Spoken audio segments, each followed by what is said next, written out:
Assalamu alaikum wa rahmatullahi wa barakatuh. Alaikum assalam wa rahmatullahi wa barakatuh. Alhamdulillah. So, brothers and sisters, we are episode 17 of the Dawah Clinic. Alhamdulillah.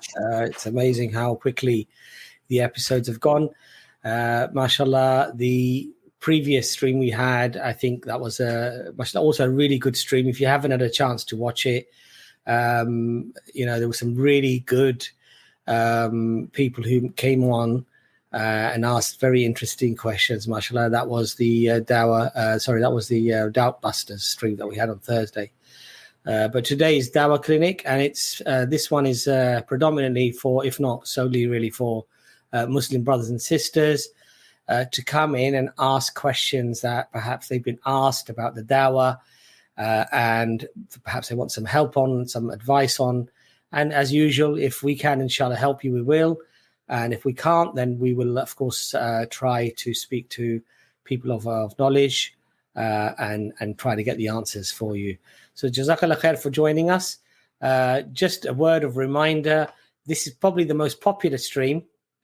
And generally, the backstage fills up really, really quickly, and we seldomly get through all of you, and we always have to disappoint at least 4 or 5 of you because you can't get on. So if you've not got on before, just let us know in the chat and we'll bump you up the queue. But if you want to get on and ask a question about Dawah related questions, please get on as quickly as possible, because as I say, it is the most popular stream probably that we have when it comes to the number of guests that we get on. Dr. Imran, mashallah, feeling better, alhamdulillah. Alhamdulillah, Jazakallah khair. Alhamdulillah, alhamdulillah. Just the hot weather's not. It's. I think it's affecting most people, isn't it? We're not really used to this hot weather in the UK here. Yeah, I know. Subhanallah. I mean, it's interesting because for most people that I speak, a lot of people I speak to that come from sort of countries where obviously it gets a lot hotter, they're absolutely loving it. They enjoy. They're saying this is like for us spring or even winter, But then for us, because we're not used to it. Even though being, from the Asian subcontinent in terms of, our parents, I think you very soon adapt to the climate of the country that you're in or you're born in. And then suddenly you become quite averse to the same weather that your parents probably would have liked very much, subhanAllah. So, Imran, inshallah, we've got Speaker's Corner, I think, this Sunday. Inshallah, yeah. So inshallah ta'ala, we'll be at Speaker's Corner this Sunday. So it's always nice meeting brothers and sisters that come to Speaker's Corner to meet us or to meet the other days there as well. It's actually really enjoyable. Alhamdulillah. So we've got the first guest that we're going to get on, inshallah ta'ala. Brother, if you can just give me a wave. Lovely. So we're going to get you on. You can either leave your camera on or you could switch it off.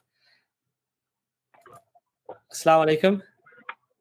Wa alaikum assalam wa rahmatullah. Can you hear me, brothers? Alhamdulillah, brother, we can hear you loud and clear. Where are you tuning in from today, brother? I'm calling you from the beautiful capital of Sweden, Stockholm. Oh, lovely. Oh, Stockholm. Okay. What's the weather like there? Good. I felt very hot there, I think, isn't it, at the moment? Not really. It's all right. The problem is it keeps going really cold and then really hot, and it keeps going up and down, and I've got myself a summer flu now. Okay. SubhanAllah. So, brother, what brings you here today to the Dawah Clinic? I don't know if it's kind of question or more or less. I've just got an idea. I'm not from Sweden. I live here at the moment. I've been living here for like the past 3 years or something. I've got interested in the Dawah stuff. Been watching a lot of videos for you guys. Been reading a lot. Been watching a lot of podcasts, listening to a lot of things all over the place. And I think it's very important for us to do something a bit different. I know you guys mostly are coming from the UK, so there's a bit of a distance and there's a language barrier. But I don't think we're doing quite enough here. But mashallah, we're doing good when it comes to the Dawah and the Muslim support, like between us as a Muslim community, but we're not doing much towards the people that come from this country. And I've noticed something for the past, as everyone knows, there's been a lot of controversy about Sweden and not only Sweden, a lot of the Nordic countries when it comes to Islam and how they're treating Muslims and whatnot. And to be honest, I think a lot of that comes down to what the people over there think of what Islam is. I've been listening to a lot of podcasts that are coming from here, from this country, as well as some of the other Nordic countries. Listening to a lot of predominant intellectuals, sort of say, and a lot of public speakers. And to be honest, there's a lot of hatred towards Islam. Not only that, I would say there's a lot of ignorance. Could be ignorance, could be just malicious straw manning of what Islam calls for, as well as, to be honest, it's a lot of echo chamber where those people are just all sitting on one table talking to each other, basically talking whatever they want about Islam without any representation of or anyone coming back to them and telling them what's what. I was thinking maybe I'll try to get myself involved, but to be honest, I'm nowhere as good as you guys when it comes to those things. And I was thinking maybe the minimum I can do is maybe organize to bring some of those quote-unquote intellectuals and speakers at least from the Swedish end to meet you and talk to you guys.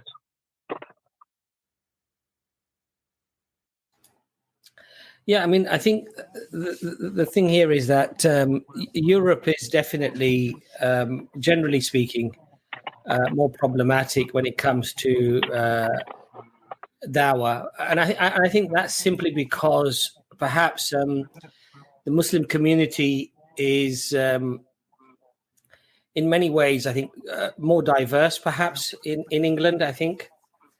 Number one, that, you get Muslims. So, for example, in France, you get a lot of North African Muslims, generally speaking. In England, we do have a lot of North African Muslims, but we also have a lot of Indian, a lot of Pakistani. There's a lot of Arab.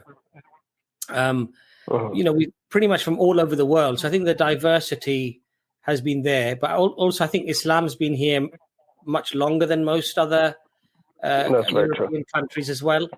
So we, for example, I mean, there's still in Europe, there's places where you'll struggle to get a mosque near you. Whereas in England, subhanAllah, if you in Google Maps or, in Waze, even if you say the word masjid near me, it will give you so many masjids that are near. And so, I suppose there is just a lot more exposure here. And I think that perhaps also one of the things I saw in France and places like that, and I don't know how it is in Sweden, is that you tend to have very much cultural separation with people living in certain pockets. That's very true. It tends to be sort of like, ghettos where a particular, North Africans, and they all sort of live around that area.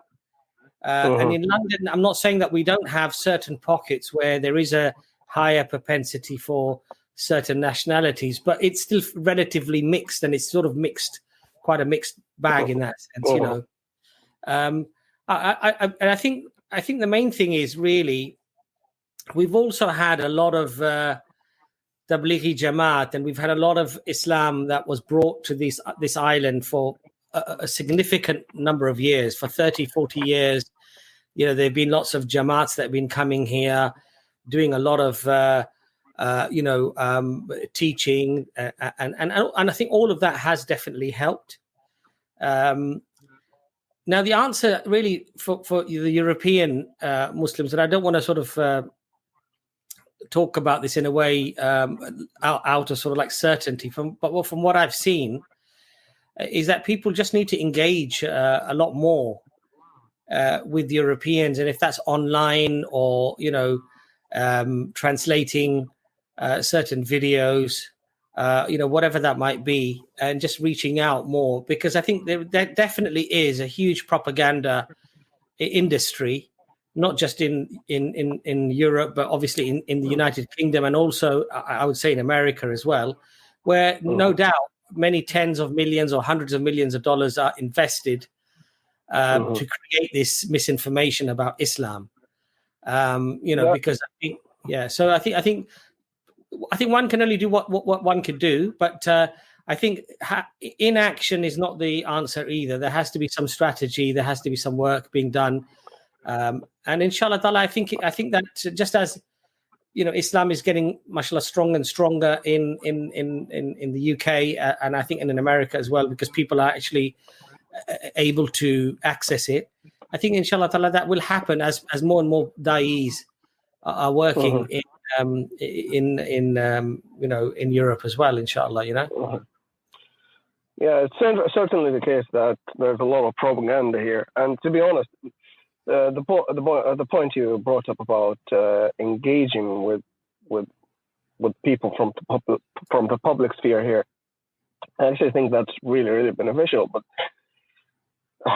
I think the thing that I see as a bit of an issue is, mashallah, you guys are having a very, very big outreach, and mashallah, you guys are very well known all over the place. So I was like just thinking of an idea where if I could organize to get one of those people, say for example, to one of your arenas and see how it goes. Yeah, I mean, so in what sense? I'm not really sure exactly what you mean, but I think what the brother was asking is that he set out the problems that are happening in Norway, and he wanted really to know if it's possible to link these people with da'is in the UK for discussions. So this is obviously, I think that's a good idea to do generally. So this open panels are invited to them arena. They can come to the open forum here. They can go on to Dawah Wise. They can go on to Tap. There's no problem with this. But just to sort of go backwards a little bit, don't underestimate your own impact. Being someone who lives in Norway, who knows what's happening there, you will be very impactful. And really, the best way to have a strategy that's longer term in dealing with this difficulty is actually to empower the local Muslims to be able to engage and discuss. So everyone, whoever you're thinking of as being really well known, they've all started off somewhere where they weren't known. And what you need to do is sort of think about how can we develop the community so that we can develop our own people who can then discuss in our local languages, on our local forums, and they will be much more impactful than an English exchange that may not be understood by many people sort of who may be in Norway as well. But so I think it's a great idea. But what you're describing in terms of what's happening and I would say this is the West generally, that people have a negative view of Islam. There's a lot of people who, quote unquote intellectuals who get together and discuss Islam without having Islam or a Muslim representing Islam or Islam being represented. They talk about things that are completely false in terms of, and straw man as you described. Now, this isn't unique to Norway. This is where we see, this is generally in the West. People will give opinions about Islam and Muslims without actually having a Muslim to clarify, actually, no, this is our position, this is what we believe. So don't think of it as being something unusual. I think this is maybe controversial a little bit. So my view is that the West is generally probably going into decline. And because of that, and probably driven largely by liberalism and also capitalism. And what's happening is that many people have, probably intellectuals are having a bit of an existential crisis.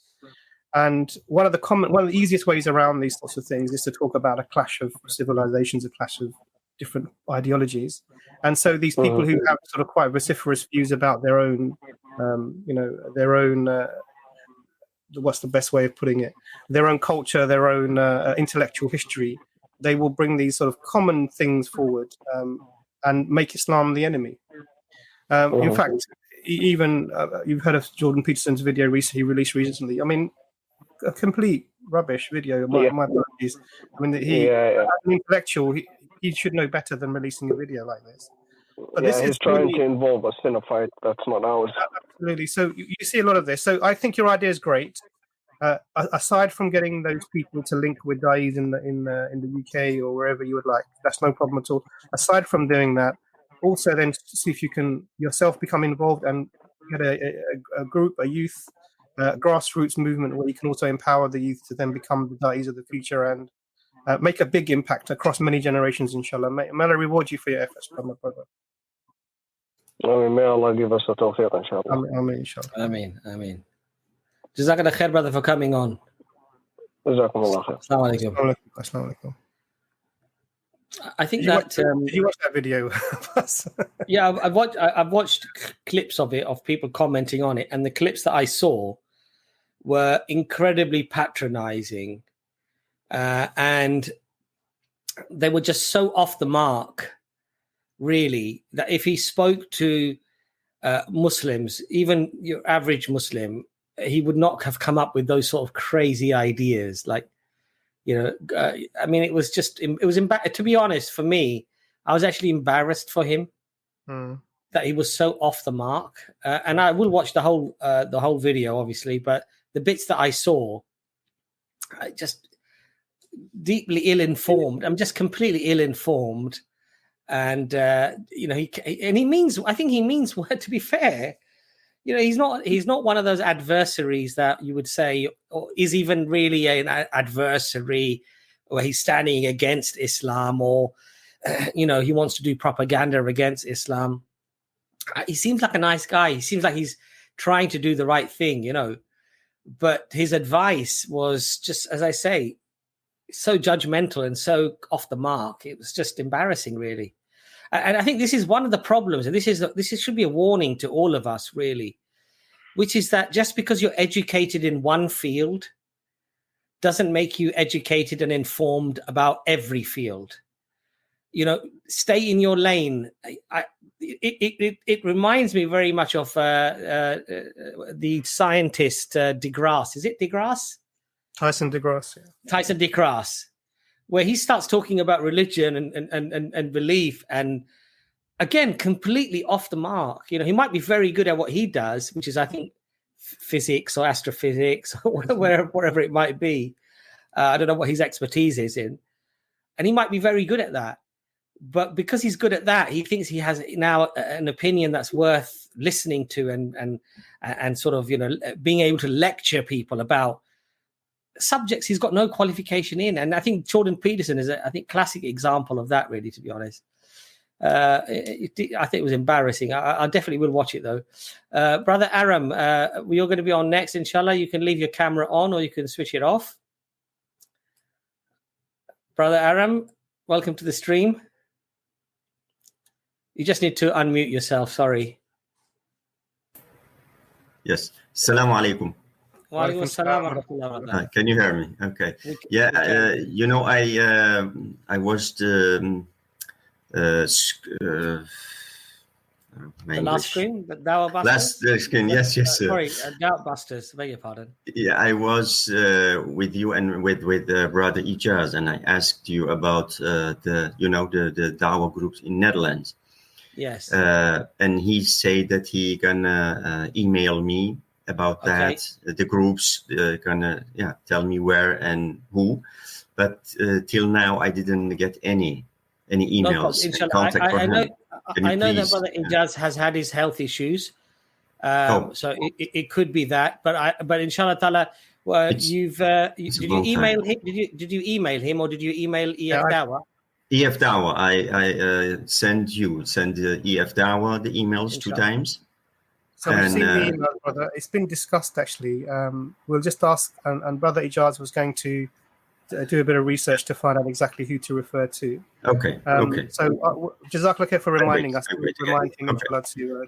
Inshallah. Thank you so much. Jazakallah khair. Okay. Assalamu alaikum wa rahmatullahi. So, Brother Nazmul, we're going to get you on next. Just give me a little wave, Brother Nazmul. Lovely. Okay, you're on next now, inshallah. Assalamu alaikum, brother. Wa alaikum assalam wa rahmatullahi wa barakatuhu. My English is so bad, so I think you can understand whatever you say. Alhamdulillah. So in Dawah, which is need more to need patience or to need learn about the other's religion also? I would say that your patience and your behavior, Yeah, your adab, is probably the most important thing, because you don't even need knowledge. If you just have good adab, good manners, according to the Prophet Muhammad sallallahu alaihi wasallam, according to the Sunnah, then you don't actually need to even do dawah. That in itself will become dawah. yeah, But that doesn't mean to say that knowledge is not important if you're going to do dawah formally. So there's an informal way of doing dawah, which is where you're not directly debating or discussing with people, but you're just being a good Muslim. So you're honest. You look after your neighbors. You're helpful to your neighbors if they need help, regardless of whether they're Muslim or they're non-Muslims, right? yeah. You're always somebody who's very honest at work. You're very punctual. All of these things. And showing very good adab, very good manners. You don't talk about people, you don't backbite, you don't slander people, and you're just a very, very good character, just like the Prophet Muhammad sallallahu alaihi wasallam. You try to copy the Sunnah. Then this in itself will become dawah for a lot of people. Yeah. But if you're going to do formal dawah, where you're now going to invite people and you're going to enter into nice debates or discussions with people, of course, knowledge is very important as well. Sometimes we in Bangladesh we also do some stream like you guys. So sometimes some Shatime Rasuls come, and sometimes we try to as much as could polite to talk with them. But sometimes they are doing some ask some awkward question and trying to embarrass us, like the pushing us on the limit that we can burst. At that time, it's hard to control in ourselves. I'm trying to say that at that point, what can we do? Well, brother, look, there are two options. Number one is that if somebody is jahil, they're ignorant, and they're saying things that are vulgar, that are dirty, that are filthy, about the religion, about the Quran, about Allah, about the Prophet Muhammad sallallahu alaihi wasallam, or the Sahaba, the companions, or whatever. Yeah. These things are very hurtful. And we're told that when it gets to this point, it's better to walk away. Sorry about that. It's better to walk away and not continue a discussion with somebody who is vulgar, has vulgarity, and shows a lack of decorum, a lack of manners. Okay. But if people are saying things that are not necessarily vulgar or filthy, but are nevertheless, they're asking questions in a way that is upsetting, because they're perhaps challenging the good nature, the morality, the mashallah, the high esteemed level of love that we have for the Prophet sallallahu alaihi wasallam. I would say still stay calm and try to bring that person through reason and through rationality. Yeah. But if a person is not reasonable, they're not rational, they just want to fight and argue, walk away. I don't talk to everybody when I go and talk to people in the park, or even when we have them on the stream. We don't discuss things with everybody. If somebody is genuinely being vulgar and ill-mannered, we take them off the stream. And we tell them that you can ask a question, we can have a discussion, we can disagree, but we will not tolerate vulgarity. We will not tolerate a lack of decorum or a lack of manners. Yeah. But I'll let Dr. Imran get in there, inshallah, as well. And Dr. Imran. I think. Walaikum salam. Good question that you asked. It's very interesting. What I would say is that patience and the behavior that Brother Abbas has described, it should be a part of your character anyway, because we're Muslims, mashallah. And we're taught from the beginning, alhamdulillah, we're taught from the beginning that we have to carry ourselves in a certain way, and we have to interact with people in a certain way. And we don't allow people to sort of push our buttons and just turn us into these sort of reacting robots, because this is what people are looking for. So the patience should be a part of our character anyway. And it's obviously when you're giving dawah and you will come across people who are being difficult with you, or even like you said, trying to embarrass you, you need to really use the thing that is already part of your character even more so. And I agree with Brother Abbas that if you're then interacting with people from a different worldview, whatever that may be, atheism or something else, then you need to have some knowledge about what they are coming with so that you can refute it. So it's a if you think about it, it's a process where you have to learn, you have to perfect yourself as well as others as well, and the knowledge of other people's positions as well, so that you can be effective. We get people who do come onto our streams as well, and I know, mashallah, you said you're doing streams in Bangladesh and you're dealing with people. And what we try to do is we have to do really lots of things, because nowadays in Bangladesh, yes, it's the second highest majority Muslim country, but even though the lots of people don't try to say that that I'm atheist. Just I'm Muslim, but actually the maximum of the not maximum, lots of people are atheists, become atheist. Yeah, so this trend that you're seeing is not specific to Bangladesh. We see this a lot, probably in many countries, particularly Indian subcontinent. And what I would say is that it's because people don't understand what they're saying, without being sort of patronizing. The schooling system is very secular in the sense that science is taught as a thing that can answer every single question, and this is not what science is. Science is very limited in what it can talk about, and religion is generally ridiculed. So you'll find the worst example of a Muslim and hold this forward as this is Islam, and also there's a general sort of a negative image of Muslims in the world that we are falling under the sort of pressure of. As we were talking with the brother who was coming, who was talking earlier, and because the West is dominant in their ideas and their science and their material wealth and everything else, we think that the reason they are like this is because of their lack of religion, and so we take on all of their ideas without being critical about it. And the reason the West is successful is nothing to do with their religion or lack of religion. It's nothing to do with that. Yeah. Muslims were very, very religious, and we were the world in terms of culturally and also ideas and science and development. We were the foremost at that time, and actually we were the most religious at that time as well. So it's not very, very linked. But what we try and do when we're doing our streams is that we try and see if the person is being sincere or straightforward in their way they're coming across.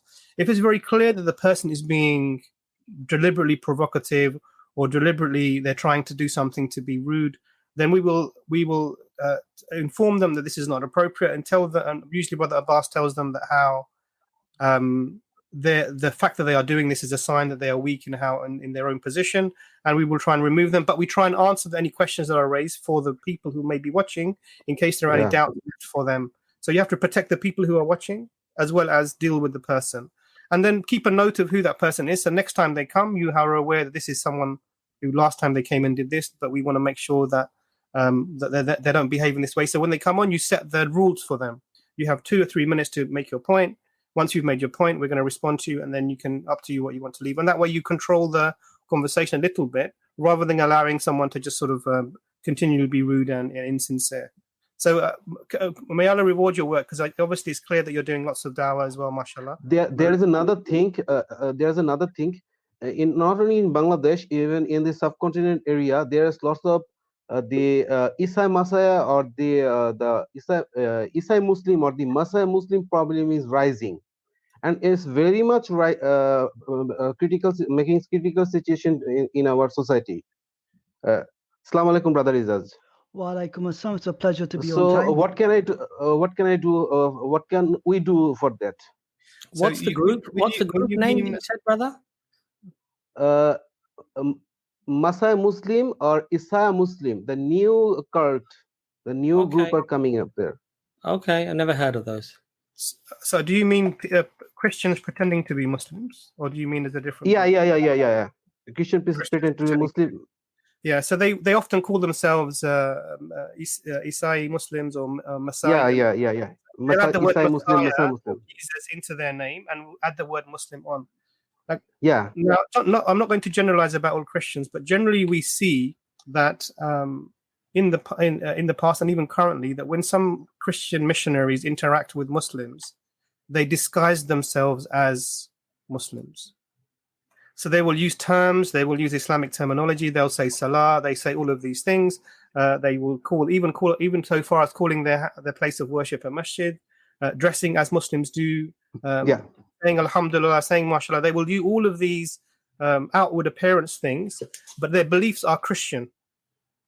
And one of the things you can do when you're interacting with these people is actually just have an interaction with them, a nice one, but drill down into what their beliefs are. So go straight into, do you believe Jesus is, his status, what it might be, what's your mechanism of salvation, and really drill into this.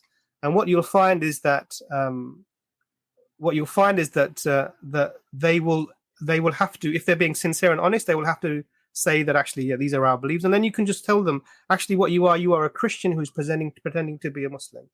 So you drill down into this and call them out. And once you do that, then it's very straightforward, because really Christianity, in my view, and I know I'm biased because I'm Muslim, doesn't really stand up when it comes to Islam in terms of having talking about the nature of God, the nature of man, our relationship with God, talking about religious textual preservation, talking about even how to live in the world, i.e. rules and regulations that God has given us. There is no way they can compete at all, because they don't have any of these systems well explained within their theology, and also their legal systems don't really have anything apart from follow Caesar, give unto Caesar what is Caesar, so following the law of the land. And which is why one of the problems you see in the West is that people leave in Christianity, because whatever liberalism says, that eventually the church will do. So if it's gay marriages, if it's same-sex marriages, whatever it might be that's happening, they're slowly moving across to allow these things to happen. And so they're watering down the religion very, very much. So drill into what the people actually believe. Try and bring to the fact that these are Christians pretending to be Muslims, and then say that out, verbalize it. Tell the people these are Christians pretending to be Muslims. We need to be aware of these people. Really, really make sure that it's understood, and then demonstrate why their religion is, compared to Islam, we believe it to be false. So that's a good question. And these people are very, the people who are doing this, not all Christians, but the people that are doing this, they're very devious, and it's a shame that they have to resort to this type of lying to propagate their religion. They wear jubba, they grow beard like us, say assalamu alaikum, and they eventually, you know what, they make the name of the Bible, they name I forgot the name, Kitabul Muqaddas. Yes. Or something. Yes. They convert this like this name, they make the Samnik Jabur, that we are know about Jabur, that's why they come up with those names. You're Bangla. Yeah, How I know? You know how I know you're Bangla? Jabur. How? Give it away. Yeah. One time I met an imam, and he's like, Jazakumallahu khairan. And I stood there for like a minute. Jazakumullah. Then it hit me. It's a Z. So I get you guys now. Mashallah, nice beard, brother. I like you. You're very articulate. Yeah. And brother Jesus, I have to say, I did learn, and is still learning from you lots of things. Thank you so much, brother. Thank you. Actually, really, you helped me a lot, because to be very honest, I was agnostic. Oh, you, brother Imran, brother Abbas, and brother Hamza. There was another one, I forget the name, brother Hashim. Brother Hashim. Familiar. Not familiar. I'm joking. I know. And Paul Williams or something, who did blogging theology. Those you guys really helped me out. Actually helped me out. And actually, I am giving dawah because I know what situation I was in. So I started giving dawah like that. So brother, lots of thanks to you guys. So many Christians, brother Imran he knows at least one Christian who used to grow his beard. He used to come to Speaker's Corner. He used to talk about going into places in Africa, growing his beard, wearing a thobe, attending the daily prayer, subhanAllah even. So, you really have to ask yourself a sincere question. They will not go through this effort to follow their own laws in their religion.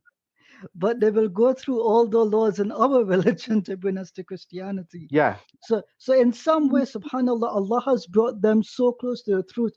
There's actually an ayah about them. Where's my copy? It's in Surah Al-Baqarah at the very start of it. It's one of my favorite ones. I think we all know it. I can just, let me see. Here we go. It's Surah 8 and Ayah 8 and Ayah 9. And there are some who say we believe in God and the last day, yet they are not true believers. They seek to deceive Allah and the believers, yet they only deceive themselves, but they fail to understand that. Subhanallah. It described, I would actually give them this ayah and tell them, brother, can you help me memorize this one? Have some fun with it, inshallah. Yeah, brother. Yeah, no, I mean, Assalamu alaikum to everyone, and Jazakallah khair to everyone. Assalamu alaikum. Well, I know the person you're speaking about. Not only is he tries to deceive Muslims by acting like a Muslim, but I remember hearing him in one of his lectures to his little minions, and he was saying, it doesn't matter what you say. In other words, it doesn't matter whether it's right or wrong. Just say it with conviction. Subhanallah. Just say it with real. It's like you're a car salesman almost, Say it with conviction, and you'll persuade people to. So, in other words, it's not about preach the truth, preach it accurately. Discuss these miracles of the Bible, or discuss this, or these are the good teachings that you can, inshallah, you can bring people. This is, I say inshallah, but astaghfirullah. I mean, from their perspective, right? That they can bring people into the. No, it's about. It's like the person playing cards with you, and then the fast hand, the quick hand, changing the cards to win the hand, like cheating people, yes. Subhanallah.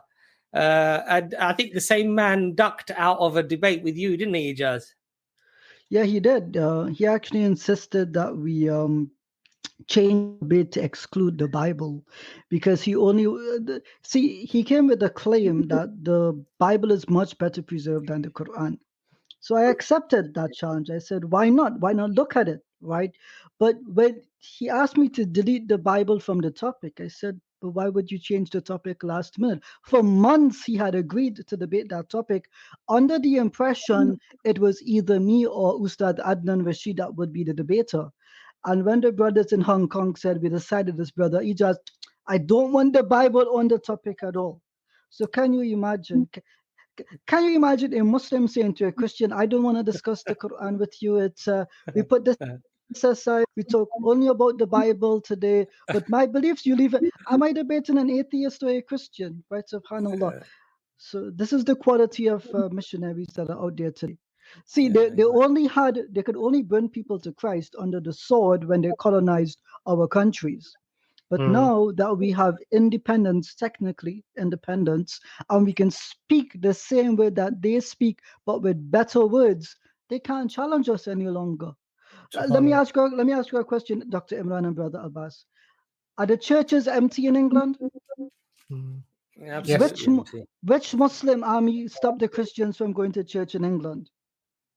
Just None. You, brother. Oh, subhanallah. Yeah, I'm going to get stopped at the border now. But you look at the masajid in the UK, alhamdulillah, filled and overflowing. Same thing here in Canada. Right? Same thing in Trinidad. But everywhere I go, churches are turning into museums and masajid. Alhamdulillah. I watched a short clip on YouTube the other day. Someone sent me of an American. I think he was American or Canadian, maybe. I couldn't tell from the accent, but he was driving his car, and he said that, and he was talking about the fact that the church. He goes, on a Sunday, our church is empty. He goes, I want to show you this place, and he drove through a place where you saw this masjid was being built. I saw that as well. And he said they have run out of space for their cars in the car park. They are parking on the grass. These places are filled to the brim of people who are worshipping. They're worshipping their Creator. They're who they believe in, and our places are empty. And this is the phenomena that you see everywhere. So even amongst the people that are practicing, their religions, if you took that, just practicing people of their faith, Islam would be the most practiced religion in the world. 100%. There's no doubt about it. 100%. Absolutely. And so these people, the fact that they have to resort to that type of tactic, I find it quite heartening. If someone has to lie and cheat to propagate their position, for me, I think we've already won the debate. There's nothing to discuss any further. And these sorts of tactics tell you the importance of not allowing your decisions to be emotional. Don't base your decisions on your emotion of the time, like someone's being very convincing in how they're saying something. Try and think about what they're saying and rationally go through it and see if you can understand it in the reason that God has given you, using your reason that God has given you, and then you can apply it to whatever someone's saying to you. Because you will find that even with all the bravado and the falseness that Christians were pretending to be Muslims are coming with, it will suddenly become very clear that there's actually not much substance for them, and what they're offering you isn't really much. Alhamdulillah, may Allah make it easy for all the brothers and sisters. I mean, and I think that's that's such an important principle throughout anything in life, isn't it, Imran? Whether it's politics, whether it's science, if the second you start lying, the second you start covering things up or you're deceiving people, you completely lose the discussion, you lose the argument. I mean, we've got a very famous liar who's just left office in our country, and predominantly he's going because of the lies, because lie upon lie upon lie, and eventually Boris Johnson, his own party's kicked him out because the lies have become so regular and so sort of commonplace, where he's literally got caught red-handed. It's cost him his job. Okay, Brother Muhammad, we've got you on next. Can you just give us a thumbs up? Lovely. Okay, we're going to get you on next, Brother Muhammad. Alhamdulillah. Assalamu alaikum wa rahmatullah. Wa alaikum salam, Brother Muhammad. Yeah, how you doing, guys? I do a two-part question, really. In giving dawah, who's actually responsible for the child to be educated at a young age, and how should it be done? As in your own child or somebody else's? Yeah, your own child. Sorry, your own child. And do the parents really need to be aware of the affairs which are happening in the world? If I'm trying to connect it, where to say that the parents should be fully aware what's happening with the changes with the transgenders and the different aspects of what's happening in the media. Are the parents should be fully aware, and what's the best way to educate your children? Well, we've got an expert here who's, mashallah, going on to these events that LGBT organize, and mashallah has had extensive knowledge in doing dawah in these events. I want to thank Brother Abbas for teaching me how to do that. I appreciate it so much. When it comes to tarbiyah, listen, brothers and sisters, after the Battle of Badr, I think it is said, there is a narration from Rasulullah sallallahu alaihi wasallam. It may not be after the Battle of Badr, but I think it is, where the instruction is that fathers are responsible for the education of their children. Let us be clear here. It means parents in general, but I think the wording says fathers. Right. So if you're a father, this, subhanAllah, I'm sorry to say this, but in the West Indian culture and even in the Southeast Asian culture, we leave all of the tarbiyah to the mothers. We say that's the mother's job. Let her raise the children. I pay for the bills, you take care of the home. Part of the home is the children. Brothers, this is how we lose our young ones to kufr, to secularism, liberalism, etc. Right? SubhanAllah, at least here in Canada, I'm shocked to see that many of the brothers, right, who come to the masjid almost 5 times a day, they're active in the life of the masjid. I've had your own children come to me and say, my father has not kissed me, he's not hugged me, he's not taught me anything. He says, I send you to the masjid, I pay for your classes, that is where you learn. And that is an embarrassment for us as an ummah. Rasulullah sallallahu alaihi wasallam put the responsibility on us to educate the young ones, especially our children, because they are the ones who will give you your sadaqah jariyah when you're no longer here. The knowledge which allows other Muslims to functionally live and believe as Muslims, this is what will benefit you in the grave. So yes, it is the job of the parents to teach their children. Now, when it comes to this topic of LGBTQIA, you can actually have your children removed from your homes in some countries if you refuse to even disagree with the subject. If you disagree with it or you refuse to entertain it, they can be removed from the home. You no longer have a religious exception to it. So what is this called? If this was done in a Muslim country, that if you mention the word Christian at home, we take your children away, what would they call us? Barbarians, that we don't have freedom of thought. So we say to the Muslims in countries where you face such circumstances, educate your children first before someone educates your children. Your children's mind is like a cup. You know what we say, that they absorb everything, right? What you choose to fill it with, this is what it will contain.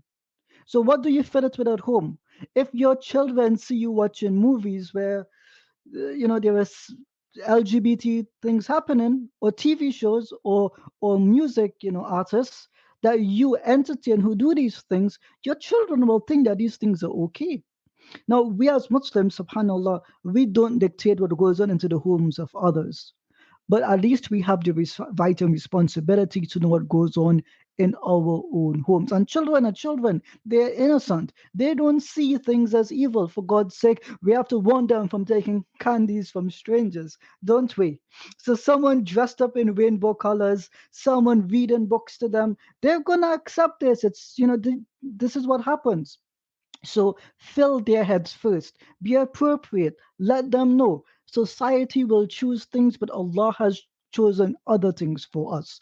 Let those other people live the lifestyles that they want to live, but we abide by the laws of Allah subhanahu wa ta'ala when it comes to morality.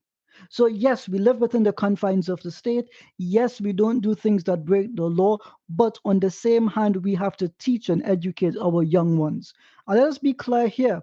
There are many parents, many Muslim parents who are young, who will have take their children to watch YouTube videos with young music artists, right? Thinking that this is fine and okay.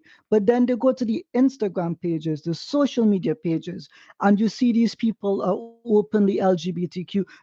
This is a normalization for your children. So this is a crisis in our homes where we don't care enough about our children's akhirah that we are willing to forsake them for a few moments of entertainment in today's life. So may Allah make our affairs easy for us and protect us from any evil and harm. Ameen. And I hope I have not said anything which is inappropriate. Please forgive, I get caught up in speaking sometimes. Alhamdulillah, I think that's very poignant. Dr. Imran, do you want to add anything to that, inshallah? Alhamdulillah. Assalamu alaikum, Brother Muhammad. Lovely to see you again, inshallah. I thought I was an EFDawah t-shirt just for a moment. So Brother Muhammad, I just want to ask you, are you at the gym there, or is that your private gym at home? Don't you recognize Brother Muhammad, brother? You don't Coventry recognize FF. Come on. Yeah, of course. Yes, Alhamdulillah. I'm very humbled when I speak to you guys. I'm very shy when I speak to you guys, to be honest. Alhamdulillah. May Allah protect and preserve you. Really, really, I mean that from the bottom of my heart. It's my own gym. I do train and stuff. The second part of the question, if Dr. Imran doesn't mind answering that with his experience, is that, do you think the parents should be aware of what's happening around the world and the situations that your child might come home from school back to home, ask these particular questions? Jazakallah khair, brother. Your question is really profound one affecting a lot of Muslim families all over the world, particularly in the West, where the LGBTQ sort of ideology is being very much promoted and discussed. And there's a lot of normalization, as Brother Ijaz has mentioned. And sometimes we find that we are behind the curve when it comes to what's happening to our children, particularly in schools. And we don't want to be in a position where our child comes home and says, I've already had teaching about this. What is this about? And then we're sort of reactively engaging with our children to try and understand what's been said, and to try and sort of mitigate any ideas that we would think are un-Islamic or don't fit with our morality. And so we have to be engaged initially. Actually, obviously the brother Ijaz talked about the children, and when he was talking about showing love to them, what you're doing is you're establishing a bond. And that bond, that attachment is what gives them the child security in their future. It allows them to embed in themselves their identity. And so whatever is happening around the world, their identity is secure and strong because they've had the positive interactions as children. In fact, there was a hadith, I can't remember, I'm paraphrasing, of someone who saw the Prophet, peace be upon him, showing love towards, I think, one of his grandchildren. I think it was Hassan, the man. And when he said, I have 10 children, I have never kissed any of them. And the Prophet, peace be upon him, I think at that time said something along the lines, who doesn't treat people mercifully will not have merciful treatment. Something along these, I'm paraphrasing the hadith.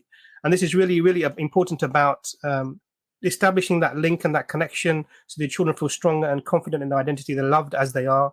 And that will carry them very far in the future. So engaging with your children, but then also engaging with the wider world. So your question about, do we need to know what's happening in the world? We need to know what's happening in our children's schools. We need to be engaging with the head teachers, the teachers who are teaching our school. We need to know what's coming up in the curriculum so that we can. So when my school said that they were going to be talking about these LGBTQ issues, they wanted a group of parents to come forward to sort of run their ideas by. As soon as I could, I volunteered straight away. Let me come in, and because I wanted to see the material, I wanted to interact with the teachers, and I wanted to make sure that they know the difference between teaching legality and teaching morality, because these are different things. It's fine for you to tell my child that this thing is legal in this country, but you can't tell them that it's okay morally, because that's something I would teach. The school doesn't teach morality. And we have to sort of, interact with them. But also we need to then be aware of the wider world, where the conversation is going, what's happening, and try to sit. I mean, I'm sort of saying this as if I'm the perfect. May Allah improve us as parents and make us better parents, because we will fall short. And may Allah forgive us for our shortcomings. But we need to sit with our children, at least on a weekly basis, and discuss the things that are happening in the wider world. In times past, it would be that you sit together for your evening meals or your meals, and you, rather than watching the TV or being on your phones, how was your day? What have you been up to? Did anything happen? And we would discuss these things. Oh, the teacher was talking about this, or my friend's talking about, oh, did you see this program that was talking about? And then you can discuss these things. What we try and do in our family, if we can, is that I specifically raise these things: feminism, liberalism. We talk about LGBTQ, and to see what the ideas are and how we would go about having these discussions, because it's very hard to have these discussions without people become very agitated and emotional, and people get shut down. So it's either self-censor or empower the children to be able to have these conversations, but we need to empower ourselves with that. So yes, you're absolutely right, brother Mohammed. We need to know what's happening in our schools and in the world, so that we can then use that information to arm our children with the right discussion points or points of view, or even arguments, so that they understand how to interact with these conversations when they happen. May Allah make it easy for all of the brothers and sisters. And Jazakallah khair for all your work and for your lovely question, brother. MashaAllah. Thank you so much. Jazakallah khair. I really appreciate it. Before you leave, Brother Muhammad, there was someone in the chat that made a request, and then there's no, we're not. And there's a brother who also wants to encourage you to do it. MashaAllah. Sister Lila, who loves you. 2, 3, 4, 5, 6, 7, 8. 9. Okay, the Prophet, peace be upon him, said that the strong Muslim is better than I mean, thank you. May Allah bless you. You know what, Brother Muhammad, one thing I just very quickly add, because brothers have pretty much covered it really well, but in England, we're a country of animal lovers, dog lovers, cat lovers, and cats and dogs get cuddles, and they sit with their owners, and they sit in their laps, and they sleep in their bed, and they do all of these. Why do they do that? Why do they show so much love and affection to an animal, to a dog or a cat? And I'm not saying that it's something that you shouldn't do. I have a cat, and Jordan recently has been showing off his cat as well. And you can't help but having that love and affection for your cat, for your dog. Oh, right? Jordan's got a cat. Yeah, he's got a cat. Yeah, it's called Freddie. Is it cute? Yeah, very cute. Yeah. Oh, okay. I'm gonna. Had very sharp claws, so they called it Freddie after Freddy Krueger. Really interesting. Oh, I just got that, but half the people in the audience would not know who that is. Anyway, but Brother Muhammad, the issue here is that. So, as a father, if you're not hugging your children, you're not kissing your children, you've got to be asking your question. You've got to be asking yourself this question: that why would it be okay and good, and it's quite common for people to do that with animals, and yet with your own child you wouldn't do that? Why would you make sure that your cat gets a nice food or a nice litter or whatever it might be? You might sort of go through all these brands. We went through like over a dozen brands of like maybe more 15 different types of foods to see which one the cat would actually like having and which was good for the cat. So you do all of that for a cat or a dog or a parrot or whatever you might have, right? And you wouldn't do that for your child. You know, we need to think about these things, subhanallah, you know. And the Prophet sallallahu alaihi wasallam did say, I believe, and if I'm paraphrasing that, we're responsible for our flock. We are responsible for our flock. In other words, knowing about what's happening in society, learning about what's happening in society, as Imran said, empowering our children to be able to deal and navigate through society is our responsibility. It's not the responsibility of the madrasa. It's not the responsibility of you just paying somebody. The first responsibility lies on your shoulders. And you know, one of the very interesting things about the rights of a child, very, very interesting. The Prophet ﷺ said, find them a good mother. What does that mean? That means the children are not even there, but they have a right to be mothered by a mother who is going to be on the deen and is going to be good for those children, right? And that responsibility lies on the father as well, right? So, yes, it's a really powerful question, and it's a really powerful topic, and it's one, unfortunately, that is neglected. And, you know, Imran and Ijaz, you probably will agree that a lot of the people that we speak to who apostate, a major part of that is the family breakup or the family lack of cohesion in the family. And that tends to be the trigger, actually, that actually, you know, sets that person down a route that ends in apostatizing or leaving Islam altogether. But Brother Abbas, there's been psychosocial studies done that show that in a home where the mother and the father, they have issues with each other, they're constantly arguing, they're not showing mercy or love to each other, the children end up thinking that this is the result of religion because their parents are outwardly so faithful, they don't internalize it, causes conflict, and they associate this with the faith. Subhanallah. So, Brother Muhammad, I hope that's inshallah, MashaAllah. I really appreciate it. Thank you for your time. Inshallah, may Allah protect and preserve all of you. Jazakumullah khair for answering that question. And inshallah, I'll see you soon. Inshallah. Guys, give Cov FF a follow, Coventry FF Faith Foundation on Instagram and YouTube. If you can. Beautiful channel with this handsome brother. And I know he loves his children. I've seen all the pictures on Instagram with them, Brother Muhammad. Have you seen the one where my little boy is driving the car? I don't think, but I think you show him boxing. Yeah. I teach my 3-year-old how to drive the car. I don't know if that's legal. I don't know.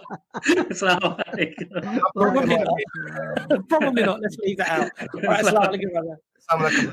Oh, mashallah. He's a wonderful brother, isn't he? You know, there's a great book. I was trying to find it actually when I turned my camera off. It's sitting on my shelf somewhere, called The Faith of the Fatherless. Faith of the Fatherless, yes, Brother Mukid suggests the Psychology of Atheism, by you see a lot of Paul Witt. That's the one. So I think someone's reading it at the moment. So what it shows you, actually, a lot of the people who prominent atheists goes through them in, you know, these well-known atheists. They had father issues. Yes. Either their father had died when they were young, or they had a very bad relationship with their father.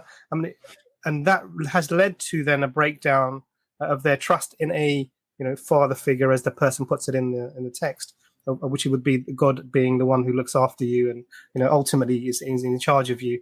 And so they rebel against that authority figure. And you're absolutely right, brother. It is a lot of the time we don't know the impact we have. You know, may Allah preserve us from making mistakes, and may preserve our children from our mistakes, and keep them upon the deen and guide them, inshallah.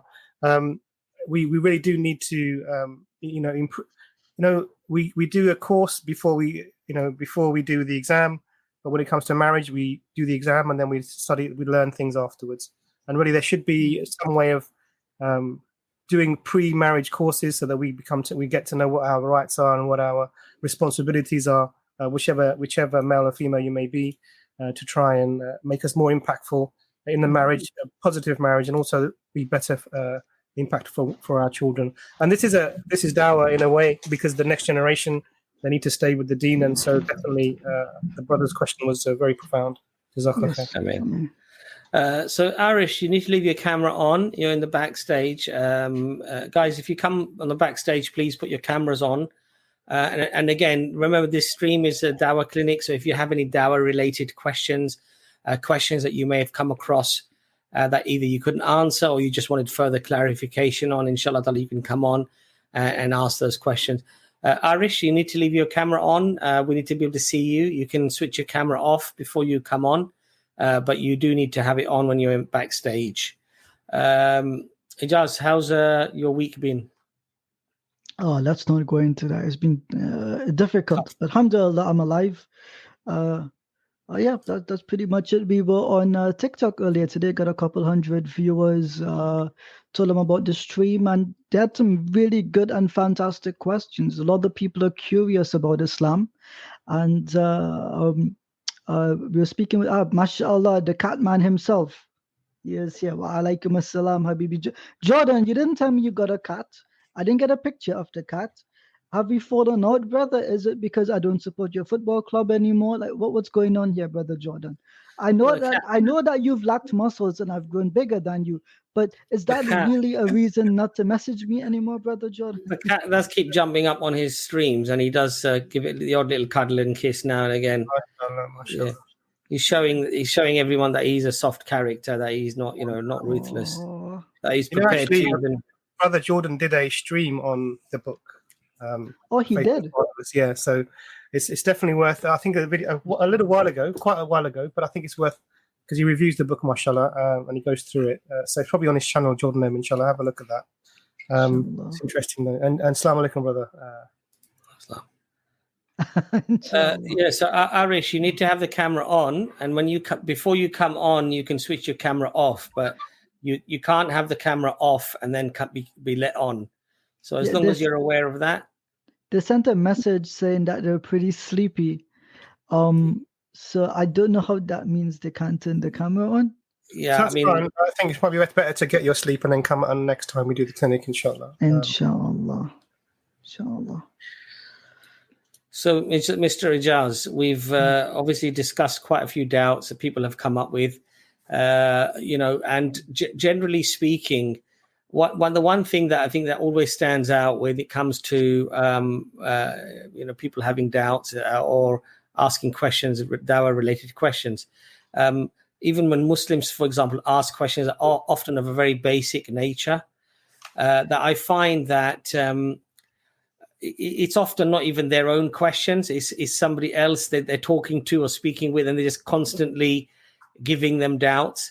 And I think that's why it's a very good idea that, you keep good company of people who have knowledge, people who are going to help you with your knowledge. Don't go to people who are perhaps ignorant and are going to give you doubts when you yourself perhaps are not knowledgeable as well. It's not a good environment to be in. Brother Yasin, can you just give us a quick wave? Lovely. Okay, we're going to get you on next, brother. You can have. Do I look like a Hindu when I do this? Yeah, you got the red. Sorry, my head's like all over the place today, guys. Yeah, that's what I was going to say to you. I said, brother Yasin, we're going to get you on next. Inshallah. Welcome to the stream, brother Yasin. Assalamu alaikum. Can you hear me? Yes, brother, we can hear you. Okay. Alhamdulillah. Okay. So are you the Yasin? Are you the Moroccan in Morocco? Or are you the Moroccan in another country? Another country. I'm in Netherlands. The Netherlands. See, I knew it. Yes. Yeah. MashaAllah. Yes. First of all, I want to say, may Allah be pleased with you and guide you, inshallah, because I love you all for the sake of Allah. I watch all your streams, alhamdulillah, Abbas, Ijaz, my brother Imran, alhamdulillah. So I learned a lot from you. And I've got a couple of questions. So can I ask something? Yeah. Okay. The first thing I want to ask is sometimes I'm doing some da'wah to Christians. I'm talking about them, about Paul, about other things in Christianity, and I just wanted to know one thing: who were the earliest Christians? That's my first question. So I want to talk about that because I was reading the Gospel of Thomas. Is he like Yes. the one? Was he like the first one, or not the first one? I mean, yeah, how can you say that? I'm trying to looking First for words. author, Like, author yeah, like author of a of gospel. gospel.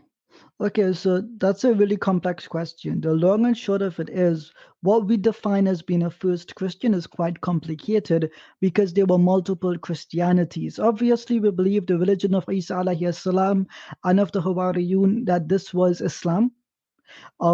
So we don't think that Christianity is a true faith, nor have we ever said that Christianity was a true faith. Yeah. But Islam at that time was, even if you ask a Jew what is their religion, they will not tell you Judaism. This is a later term that we use today, but a Jew traditionally would say that they're the religion of Moses. They follow the religion of Moses. At the time of Isa alayhi salam, they were the followers of the Messiah, of the Christ, HaMashiach al-Masih. So generally, they considered themselves just to be followers of the Messiah. And it's only at the time of Paul, according to, I think, Acts of the Apostles, it says that they were called Christians, right? And this was a term used to mock them because those people did not believe that Isa alayhi salam was the Messiah. Now, if you ask who is the first Christians, I would generally argue Christians as we know them today came about in the late 3rd, early 4th century CE. So a couple hundred years later. If you mean Christians like the one who wrote the Gospels, I would say Yeah. that's the late 1st, early 2nd century CE, so roughly 50 to 90 years after Isa alayhi salam. And if you ask me, was the Gospel of Thomas one of the first Gospels? Many of the scholars believe that this is the case because it's considered a sayings gospel, meaning it's like a collection of the sayings of Isa alayhi salam. It's not a narrative. They don't tell you he went here, he met these people, then he said this. They just put the words out for what he said. And so this is the earliest form of a gospel, you could say. So it's probably one of the earliest. And later on, the Gospel of Thomas, the Kerugma, the oral teachings about Jesus became, at least for one author, the Gospel of Mark. So that's the transformation that it goes. Gospel of Thomas, along with the proclamations about Jesus, then the 4 Gospels as we have them today. And they formalize or they try to structure what the earlier sayings were. But many Christians would not be aware of this. So if you say this to them, I promise you they'll say the infancy Gospel of Thomas. No. The sayings, Sayings, Yeah. the sayings of Thomas, right? And we tell them, yes, the manuscripts come later, like with even the Gospels that you believe in, but the structure, the form of it represents something that is before the Gospels as you have them today. So, okay, I'm sorry. Do we like we know, for instance, like we know about Isa alayhi salam in the Quran, yeah? Yes. And we know, like I've got a book about the history of the prophets, and there's a small piece about Isa alayhi salam. We have, I guess, we have some books, but we have, if we look at the New Testament, we have got a story, about Isa, and we know that that isn't not true. Yeah, I know that, alhamdulillah. But do we have some kind of lifeline about him, like when he grew up and when he talked about Allah subhanahu wa ta'ala to the Jews, or do we have something, or just like the hadith and that's it? Do we have some books about him? So one of the difficult things is what we mainly have about Isa alayhi salam is in the Quran itself. And it doesn't give us a lot of specifics about where and when he said and spoke about these things. Funny enough, the same problem the Christians have, because there's about a 10 to 15 year difference of when they think he was born and when some scholars believe he was born. There's like this big difference. So the year that he got crucified, they're not certain about that either. So in academia, it's very uncertain. It's later on in Christian tradition that they formalized certain dates for feasts, and so they put specific dates. But earlier Christians all had different feast days for the birth of Christ and the alleged death of Christ. So they don't have a firm timeline as well. What you'll notice is, as well, for us as Muslims, we don't need a timeline per se, because all we need to know is what he believed and that he was a messenger of Allah, and that's it. But there is at least one book I know. I think it's from a place in North Africa. I forget who the author is. May Allah reward them. If I remember, I'll post it in the community section afterwards. But he took out all the sayings about and of Isa alayhi salam in the Quran. And he compiled this small book. And I went through that book, and it is difficult to find a timeline. But the Christians believe he lived for about 30 to 33 years. And so the New Testament only tells you about 2.5, maybe 3 overall. So they have less than 1/10 the information, and even that there's almost nothing useful in it. So it's difficult to get this. The short answer is no. The long answer is also no. MashaAllah, barakallahu fik. I know that, because I know they don't have that much. I read some stuff, and it's very difficult to. I think it's very difficult to read about them, because there are a lot of names. Church fathers. I mean, alhamdulillah, I see you have got a good memory. Allahumma barak, may Allah reward you. But I can't remember all those church fathers. There are so many. So it's very difficult to study about Christianity, because we don't have that much, and two, those names. I mean, it's very difficult for me. You know what I mean? It's used. I'll tell you this, brother, right? Most Christians you meet, especially in the Netherlands, they're Protestant, they're reformists, right? Yeah, a lot. They don't follow the church fathers very much. They might pick out 1 or 2 that they're familiar with, but for them, the bulk of their teachings, they just read the Bible as it is, and they have John Calvin, and they have this other one. What's the other one's name? Someone remind me. Martin Luther. Martin Luther. Yeah. Generally, whatever these two taught, I mean, there were some that follow. It begins with A? Can someone remind me? There's Calvinists and Armenians. Armenians, right? So most of them are Calvin. Calvinists. Yeah. So the problem is, at the end of the day, don't bother to learn the names of the church fathers. But what's important is to remember when the councils were. Right? There's like 5 or 7 of them that are really important. If you remember the dates of the councils, that gives you a better timeline for how Christianity developed. Because here's the problem. You tell a Christian a church father said this, they'll give you one that said the opposite, and he's centuries later, and he's equally as important. So when Muslims go and they'll memorize who the church fathers are, the Christian dismisses it in 2 minutes. Doesn't make much sense. Subhanallah, if I talk to them, a lot of Dutch people, they don't believe, even though they go to church. Like, for instance, today, I spoke with a Christian. I said, who is God? And he said, the Father. So I said, and Jesus, what was he? And most of them, subhanAllah, they say he was a man. Yes. So he is a man. So I say, okay, remember that, because he was a man. Like, he walked on earth. So it's logic. He was a man, So a lot of them don't have the knowledge.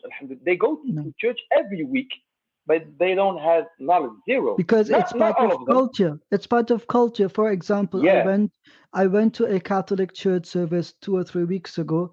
I was doing my daily walk, and I ended up I get curious. I see a church, I walk in. I didn't realize it was service, so I sat in the back, and I spent half an hour there, and almost all of that time was silence contemplation. Almost half of that time was silence contemplation. They repeated at least one quote from the Bible, and that was it. So the majority of their knowledge comes from Bible studies or what they learn themselves. Because when you go to the church, it is to pray, it is not to learn. Alhamdulillah, Allah instituted the khutbah for us on the day of Jumu'ah. So we have a learning as part of our deen. Alhamdulillah, we still retain the basics. But for the Christians, brother, it's part of culture to go to church, right? They may even, when they do the census, they may even identify themselves as agnostic or atheist. But if you really push them, right? If they had to choose a religion, they would still identify as Christian. So even if they don't know much, this is a blessing. Give them da'wah, do not stop. Invite them. Let them know that Islam has an answer for all the problems they have in their life. And right now, brother, with the farmers' crisis in the Netherlands, alhamdulillah, Yeah. you have many farmers questioning the system, questioning their Yeah. identity, their future. You're right. You're right. Muslims in the Netherlands right now should say, you know what? Let's ally with these farmers. Let's send them literature, and inshallah they can get benefit from it. Help them in a time of crisis and bring Yeah, them to yeah, the yeah, yeah. You're right. You're right, because they don't trust the system. No, I they think don't. 90% of the Netherlands, especially because Corona happened, and I don't say it's how do you say that in English? Complot. How do you say that? Conspiracy. Yeah, conspiracy. I don't say that. As you said but that, look who turned up. As you said that, look who's in the doctor turned Imran, up. mashallah, Imran, welcome, Habibi. Listen, so so a lot of Dutch people don't trust the system, and you're right. But if you do da'wah to Dutch people, they listen. Alhamdulillah, they are Yes, very alhamdulillah. calm. They have respect. Alhamdulillah, for the Muslims, they have respect. And but like I said, they don't have a lot of knowledge, and they speak about Paul. Like I said the other day, I spoke with you, I guess. They speak about Paul like he is some kind of prophet. Yeah. They don't speak about Jesus, not that much. Yeah, they say, yeah, okay, he gives us he gives us salvation, some kind of mercy. Yeah, but Yes. Paul, he is the main man. Well, brother, let me ask you a question. You'll notice something, right? The job of a prophet is to teach his people, give them the message. But when you look at Jesus in of the New Testament, with all due respect, what can you learn about him about God? What can you learn about the Deen? Almost nothing. Who is the man that teaches Christians what they must believe? Paul. So in accepting Paul, here's the problem. They have admitted that Jesus was a bad teacher. And I say this with all due respect, because Jesus instructs disciples, for you only have one teacher, the Messiah. Yeah. That's it, one teacher. But then Paul comes along and has to teach them. So this inconsistency, this contradiction, it's very striking.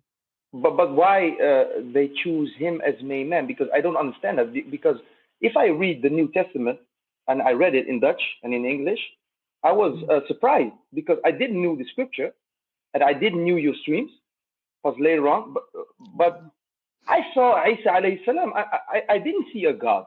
I didn't read about a God, because he talked about God and he prayed to him. So I said to my Christian friends, like, he was some kind of prophet in your New Testament, because I thought he was saying, I'm God, pray to me. How do you say it? Consider me as a God, but he didn't say that, and not at all. So I was surprised. But why? The question is now, like, why do they see him as the main man, like in Christianity? Why? He is the one that formalized and structured what you should try to believe about Jesus. He is the one that did this. Remember this, in the year 70, one of the greatest disasters in the world happened. In the year 70, the Romans committed a genocide of the Jews. They didn't care what they believed, as long as they did not bow to Rome, they were killed. So a great series of genocides happened between the year 65 and the year 70. And so the group led by James, the brother of Jesus, right, who was a monotheist, right, all killed, done for. So when they died, who filled the power vacuum, right? It was Paul he went to Turkey, he went to Greece, he went in this region, he spread a different religion. So it is only by the genocide of the real believers in Jerusalem that what survived was the teachings of Paul in Asia Minor, in Greece and Turkey and Rome, in this region. But yeah, okay, thank you very much, Barakallahu. But I'm asking myself, not to mock the Christians, not at all, because I've got some big questions about his how can I say that, revelation he had. He said he had some kind of revelations, and through his life, he received revelation, right? So why do they not have that question mark like us? Like, from, is that all? Like inspiration? but scripturally, do we have something? Nothing. So it's only belief that stays. You know what I mean? I'm sorry for my English, but that's what I'm trying to say. Like, they believe in his revelation from God, from Jesus, and that's it. That's it. You know what I mean? It's just faith. So If I can get Brother Abbas. faith, yeah, faith, yeah. Okay, yeah.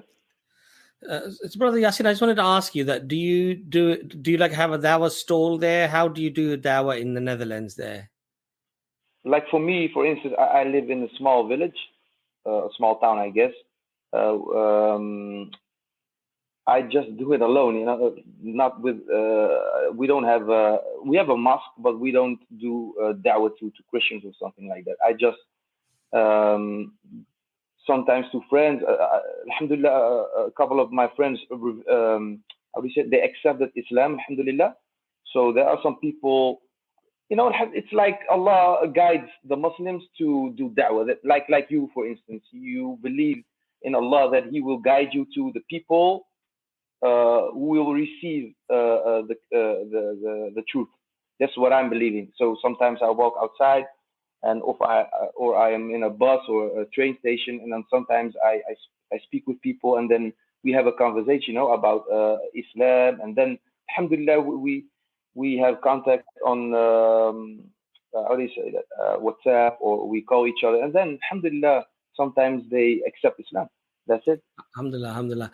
And is it easy? Like in England, it's quite easy we have lots of towns and cities where brothers can just get together. They can put a small table, put some leaflets, some books, and have some, you know, learned brothers when people come. So we have, mashallah, you know, we have even in Leicester Square here, which is a very sort of famous part of London, very touristy area. We have Brother Muhammad Ali and a few brothers that go there. They do dawah there. They have T-shirts, Jesus was a Muslim, or they have T-shirts that will say, you know, we believe in Jesus, or we love Jesus. Muslims love Jesus, something like that. You know, is that easy? Is that easy to do, perhaps, or is that going to be seen? Because obviously, certain environments, certain countries might not like that type of thing. But do you think we could do something like this in the Netherlands, or do you think it's difficult? Yeah. There are some brothers like in Rotterdam and Amsterdam. They do it. It's not a problem at all because, like I said, Dutch people are very open. But in small villages like Ijaz, a lot of they say that Protestants, we say in Dutch. But I think that's a bit difficult because they don't know much about Islam. They only know Christianity. They know Muslims, but they don't know about Islam. So I think they are a little bit afraid here in these villages because they have some kind of perception about Islam. Like, for instance, Muhammad sallallahu alaihi wasallam was a thief. They just follow what the church says.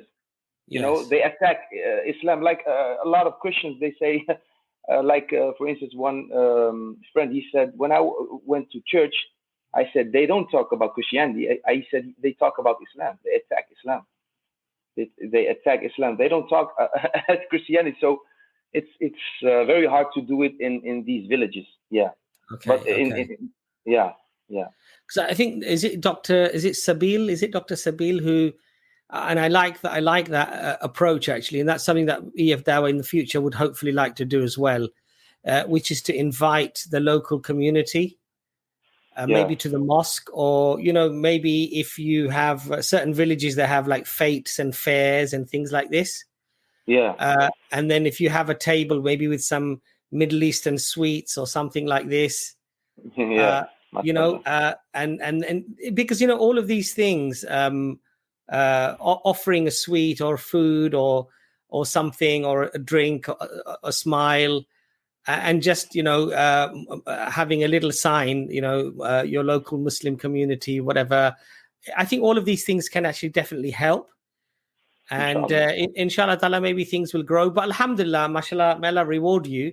You're doing whatever you can do to your capacity. Alhamdulillah. That's it. And you know, there's no mashallah criticism at all there. But inshallah ta'ala, you know, may Allah help you and increase your dawah there. It's nice to hear that there are lots of people out there who are very open-minded.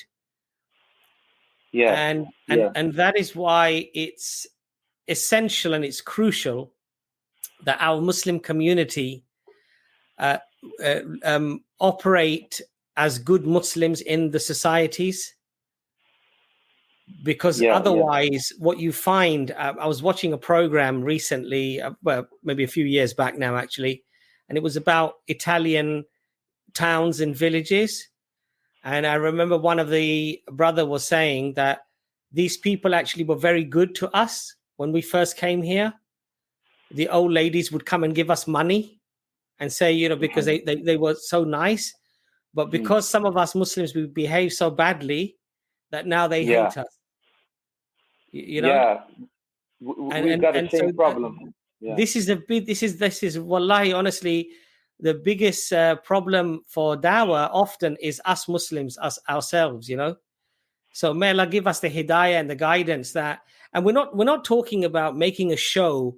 We're not saying that we want to fool people by behaving very good because we want them to feel No. We want them to see what the true Islam is, and having good etiquette, manners, and having a good care for society around is one of the best forms of dawah. And one of the greatest damages to the dawah is the Muslim who behaves badly, because people attribute Islam to those bad actions, you know. Yeah, like my thought about that is, I think we Muslimin, we need to know who Muhammad sallallahu alaihi wasallam was, because we don't have that knowledge about him. If we knew who he was and how he behaved to the non-Muslims, he was, you know, I can't describe it. He was so good. He was so nice, so gentle, you know. So a lot of Muslims, they don't do that.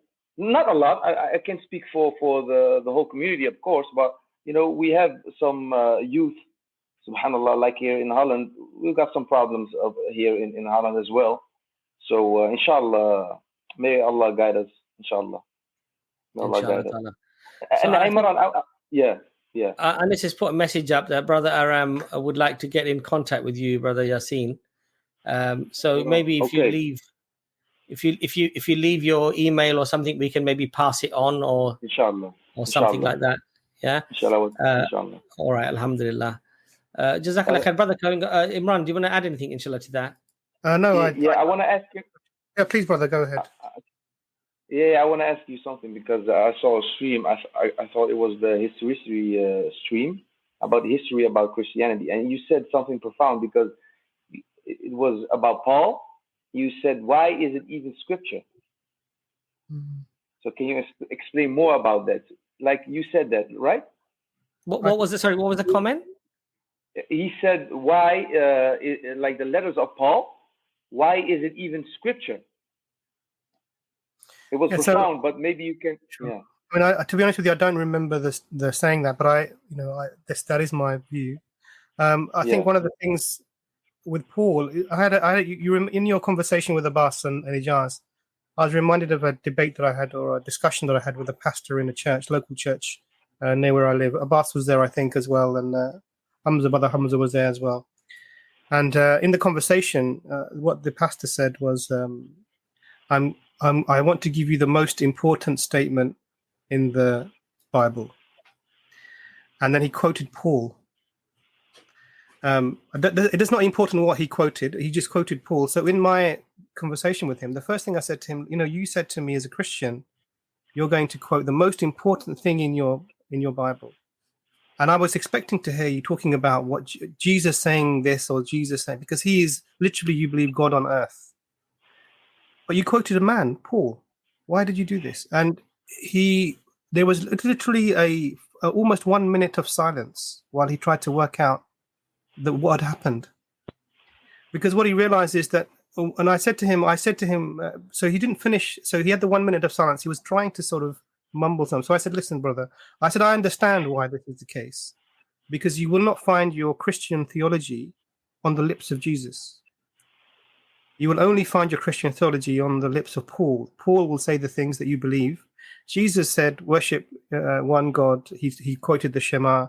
Jesus talks about the parable of the prodigal son, i.e. this one son who goes away and comes back, and the father explains to the other son who is upset, who didn't do anything wrong, that someone who returns after having committed sin is more loved than someone who never went astray in the first place. If you look at the Sermon on the Mount, worship, we're praying to the Father, that your will be done. It's very, very monotheistic. And if you talk about what Jesus did in his life, he was following the laws. He was, ardent on them. He would never break them. And all of these things are opposite to what Paul is teaching. But the Christians are following what Paul is teaching. So it had a big impact in that discussion, I remember, and you brought that to mind. But I think the main thing about Paul's letters is often Paul says in his own letters that he's not talking from inspiration. He will say that I of myself am saying this, and he will say things.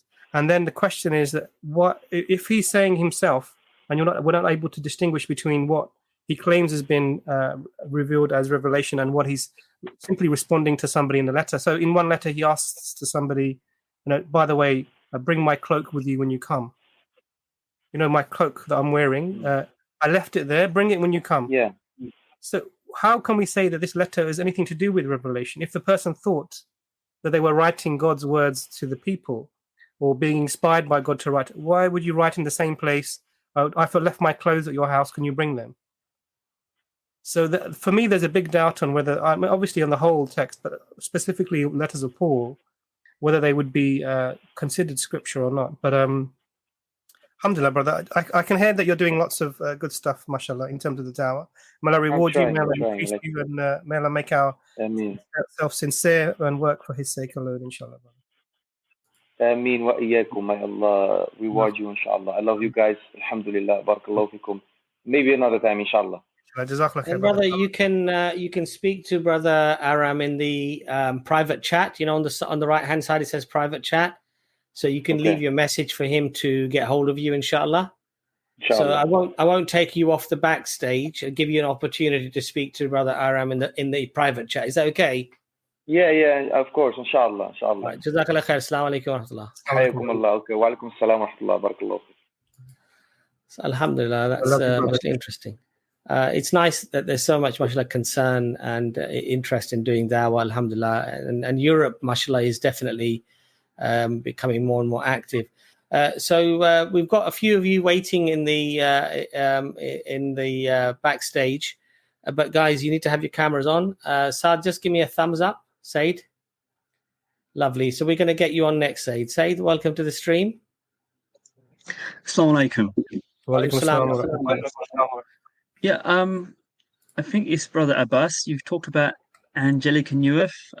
You actually had a quote about early Islamic history of the Quran. Can you tell me where you got that quote? Offhand, no, but I can definitely find it for you, inshallah. I think I did actually see reference of that quote read from her book on blogging theology as well on Brother Paul Williams's channel. I think if you go on Brother Paul Williams's channel and just find the video where he speaks about the book. Do you know the title of the book, or what's it called? Offhand, no. But as I say, if you go into the reference that I heard of it, not once but more than once. If you go on blogging theology and you go on to the video where he shot on the book by Angelica Neweth, it's a short video. The Quran in context, I think it was. I think the Quran in context, is that context? The Quran in context. Right. Okay. And she's written a few, so there's that one, and also the Quran in late antiquity.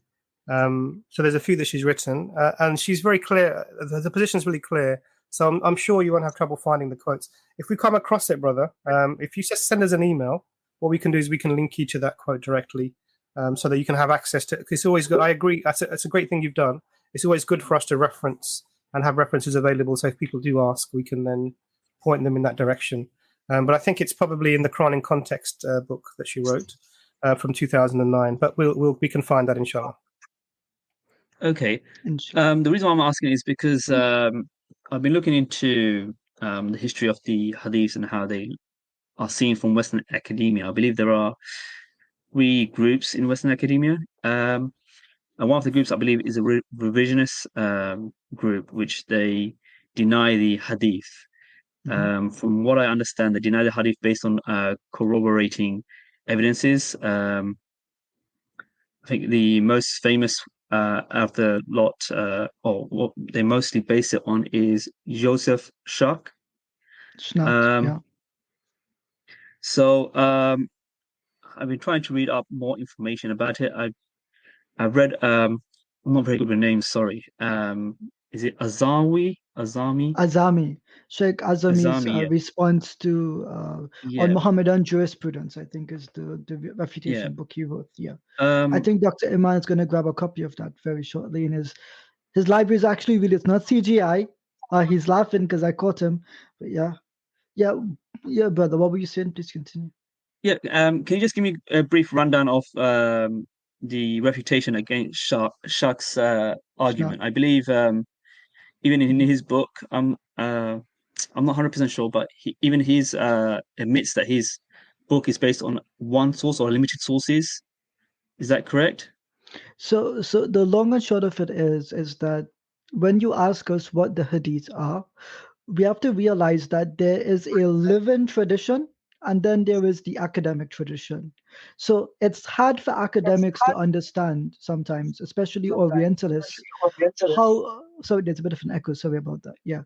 It's difficult for the Orientalists in particular to perceive that us as a so-called lesser civilization, how we were able to well preserve our own traditions.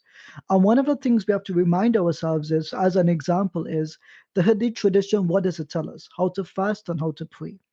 If I go as far as the Caucasus in the north, I go as south as to Polynesia and to Africa, I go as far west as the Caribbean and as far east as China, do I see that Islam is fundamentally the same?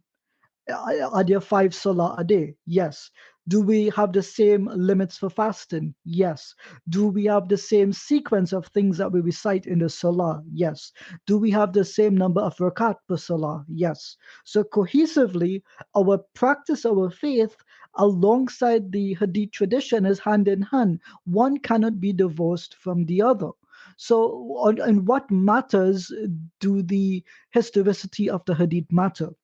Well, to be quite honest, on very little, because the Quran and our tradition already cohere with it. In fact, I would go so far as to argue that Joseph Schnatz and the others, they did not produce, I would say, meaningfully one hadith narration, which we considered as sahih, tawatur, means mass transmitted, that changes our beliefs. Like, are we going to find a narration that says Allah is more than one?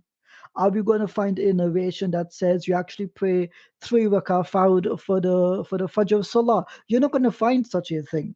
So their argument is it's so later written down that it must be later fabrications.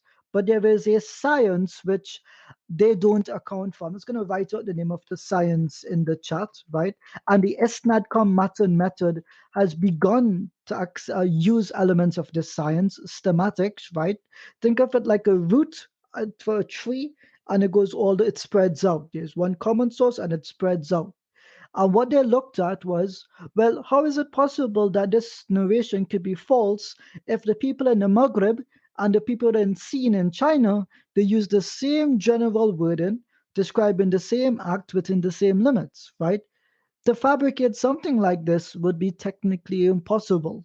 So what Sheikh Azami and the others have shown, and indeed our beloved brother Farid the Bahraini, he even has a book recently on this, highlighting can you actually believe in the Quran and in Islam apart from the Hadith tradition? And if you do, what kind of Islam is it?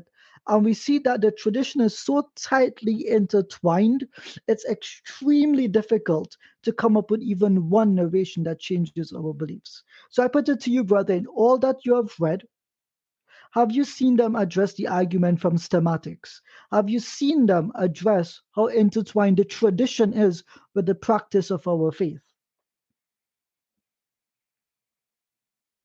I don't know. Was I on mute the entire time? To be honest, not yet. I'm still reading a lot of the stuff. But why are you reading this, brother? Quite a few things at the same time. Yeah. Why are you reading this, if you don't mind me asking? Why are you reading? No, I'm reading the on this arguments. Oh, I'm reading the arguments, and I'm reading. I'm looking for the refutations for the arguments because, from what I understand, I mean, I'm looking at Edward Said's Orientalism, and there seems to be a very strong Orientalism flavor in their arguments, and that's why I was mentioning Brother Azami. So I'm looking at his refutation to Shaq's work as well. Yeah. Okay, there's a book I highly recommend you purchase. I'm just going to share my screen quickly if that's possible. I have that one, but there's another. Okay, hold on. We can. You wanna? Dr. Imran and I will fight. Private chat. Introducing Hadith Studies by Dr. Safaruk Chowdhury. I think Dr. Imran can copy paste it. He has another book. Do you have another book in your hand here, Dr. Imran? I saw a green one. There we go. But it's mixed up. We can't see it. That's a you problem. No. Changing the direction doesn't help, Dr. Imran. It's mirrored. Okay. There's another book. Let me see if I can share it here. Now, this brother, I'm a bit uncertain about his reliability, but I think we can take the chance personally. This is the book. I don't know if you've seen it. The Necessary of Hadith. Hold on. By and the disconnect between the Quran-only approach and the Quranic text.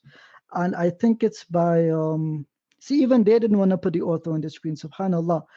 Farid al-Bahraini. I don't know if you heard about this book. It's pretty cheap, mashallah, only £5, but I think it's worth it. Alhamdulillah. I highly recommend it, I just want to brother, I'm just thinking about your approach because Brother Ajaz is he sort of picked up on that really well.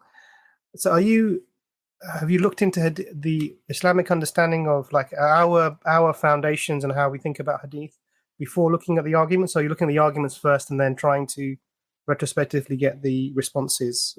What's your approach? I wasn't quite clear on that. I have a rough idea of our approach. I was just looking at their approach and why they are approaching it in their way, and then refutations for against their approach. That's what I'm looking at. It's not. I believe our approach is quite solid. The way we look at hadith, but I can understand why someone from outside may not, or especially from a Western Orientalistic view, they may not trust the Orient. But brother, why does it matter to you what Orientalists think? That's what we're asking. Why does it matter? Because it's more than not trust. It's actually they really disregard Islamic. Sorry? It's not just a lack of trust. As a methodology, what they do is they take the Islamic viewpoint and they put it to one side, and they try to bring their own explanation for the information that's there. It's more than a lack of trust. I mean, you wouldn't, if you approach the Egyptian history, you wouldn't put aside the Egyptians' own account of their history to do Egyptology. You wouldn't do that. You would actually take it at face value. But what happens with these people is they deliberately discredit. A Muslim wrote this, or an Arab wrote this, so we're not going to have much weight in that. What's the justification for this? The justification is that we, like you said, we don't trust. But where is that coming from? It's simply coming from the Orientalist perspective, which is these people. The aim was of Orientalism is to try and to make the Orient, that look negative and inferior to the Western ideologies and perspectives. And also, they don't believe in the veracity of Islam, so they need to demonstrate that it's unreliable in some way, which is why they have the approach that they have. So for me, I don't hold any weight in a lot of what's said, to be honest with you, from the Orientalist perspective.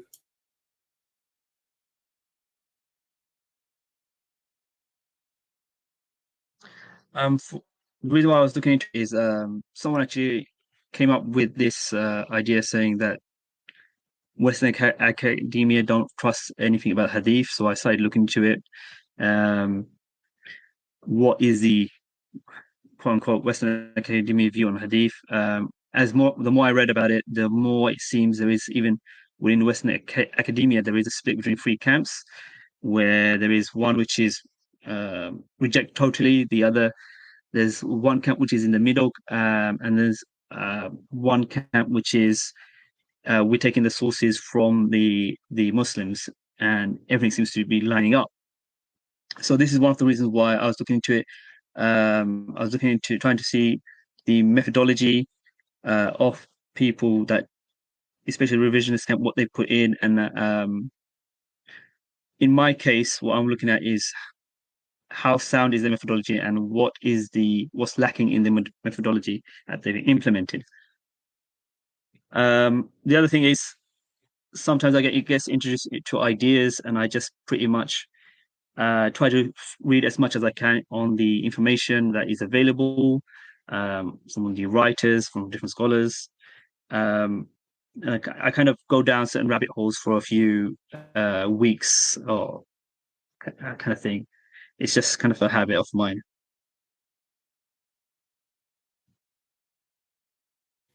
Do you come out of the rabbit holes afterwards? Usually, I come out with much stronger idea of where I stand. Generally, my position on my faith is quite strong. Because a lot of the time when I've come across some certain arguments, when I look into it, I see flaws in the foundation of those arguments. Or maybe I come across with someone else who's actually found the flaws in the argument, and I read up on it. And it reinforces my faith even stronger than it was before. Okay, but why do you need, brother? Sorry. Why are you reinforcing your faith this way?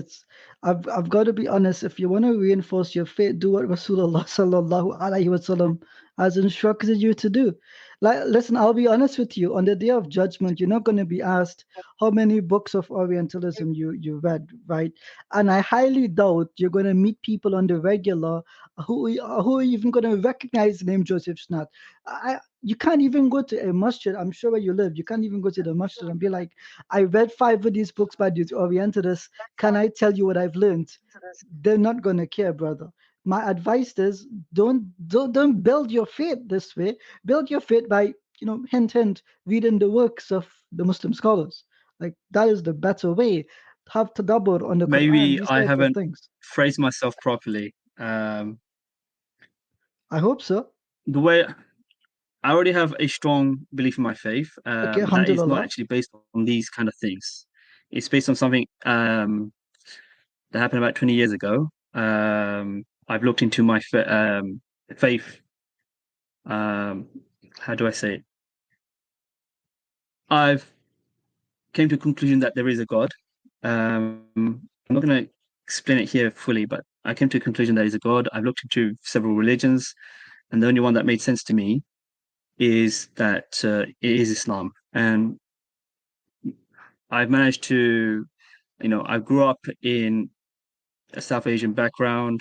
There was a lot of stuff that I saw happening in my household and with the people around me, which turned out to be not a part of religion that I thought was, and which was actually what caused initial doubts in my own religion. But as I looked into it more, I've pretty much sure that this is the truth. I Okay, don't alhamdulillah. have doubt that this, what I mean by reinforce is it's just No, we're good, brother. basically We understand. more.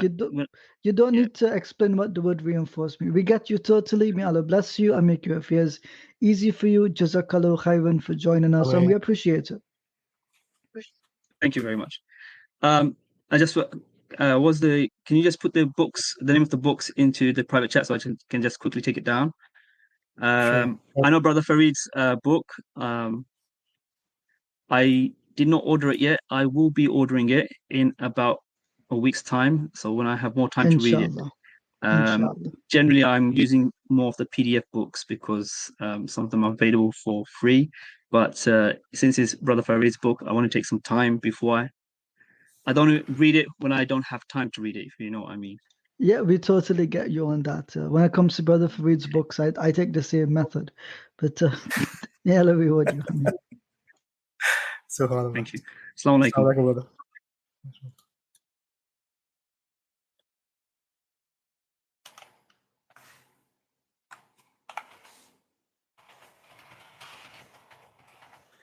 Well, I know there was. I think I remember a similar phase I went through when I was looking at all of this sort of anti-Islamic information. It was very, very early on, and I was trying to engage with it, but actually I didn't have much of a foundation myself. I realized this when I was doing it, and I think it's a dangerous way of approaching. Yes. Looking, it's like I advise people not to go to anti-Islamic websites to learn about Islam, and I was sort of doing a similar thing where I was going to these sort of academic texts and sort of trying to, and they come across very convincingly because they're trying to build an argument. And so I think I learned sort of to understand myself as much as I can before engaging with these things. And, that's probably a better approach, because once you have your foundations, then everything else sort of makes sense. And just having an overview of the world view and actually the methodological view people are coming from, it gives you a good idea of, you can almost work out where they're going to fall short because of their methodology. So may I make it easy for the brothers and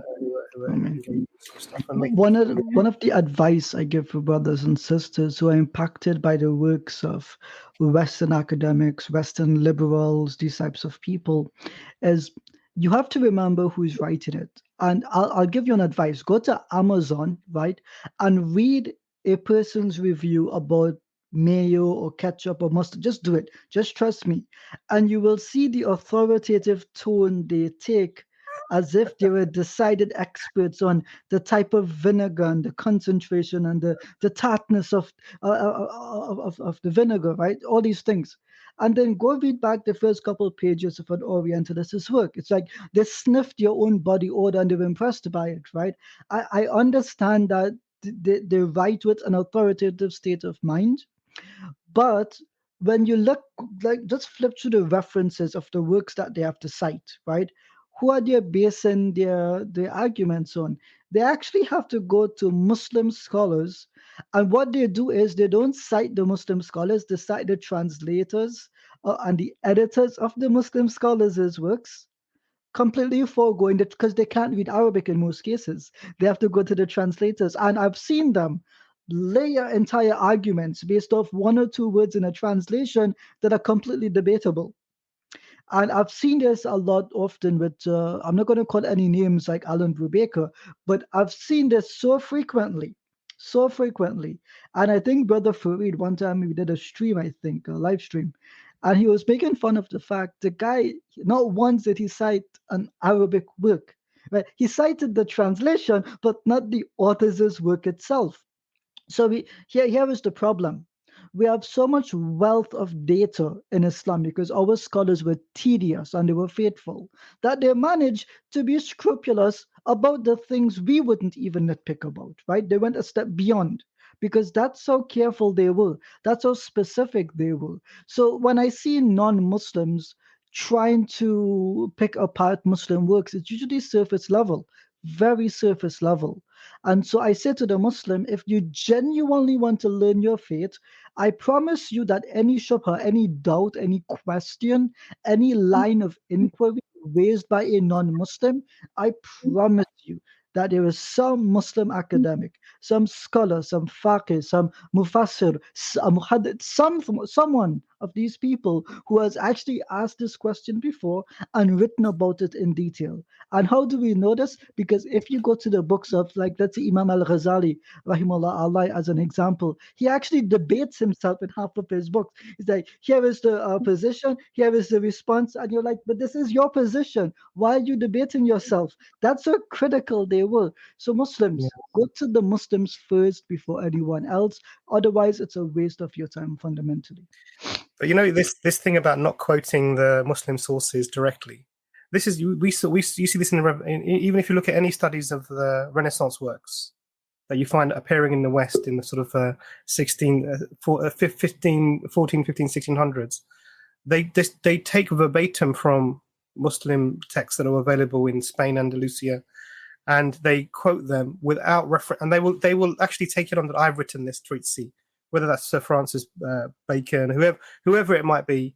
They're quoting directly from. We know that if you just compare the texts, they've literally just copied this across and they've claimed it for themselves. and they've become the father of alchemy or father of, whatever they were writing about optics, or they're just copying from, There's a term for this, whitewashing, right? Like, there's a whole field dedicated just to this phenomenon, and it still happens today. So when I see Muslims do this, I'm like, why are you wasting your time? These listen, guys. Alhamdulillah, Allah gave us a deen which is complete. No other deen competes with it. Stick to the Quran and the prophetic sunnah and our tradition, inshallah. That's it. But also, I find even looking into a situation where you would reject hadith, even from just a rational perspective, I find it very odd, really, because, when you think about it, Ijaz, when you read the Quran, you clearly see that there are references made, but often it lacks the explanation of how those things must be done or how they should be practiced, right?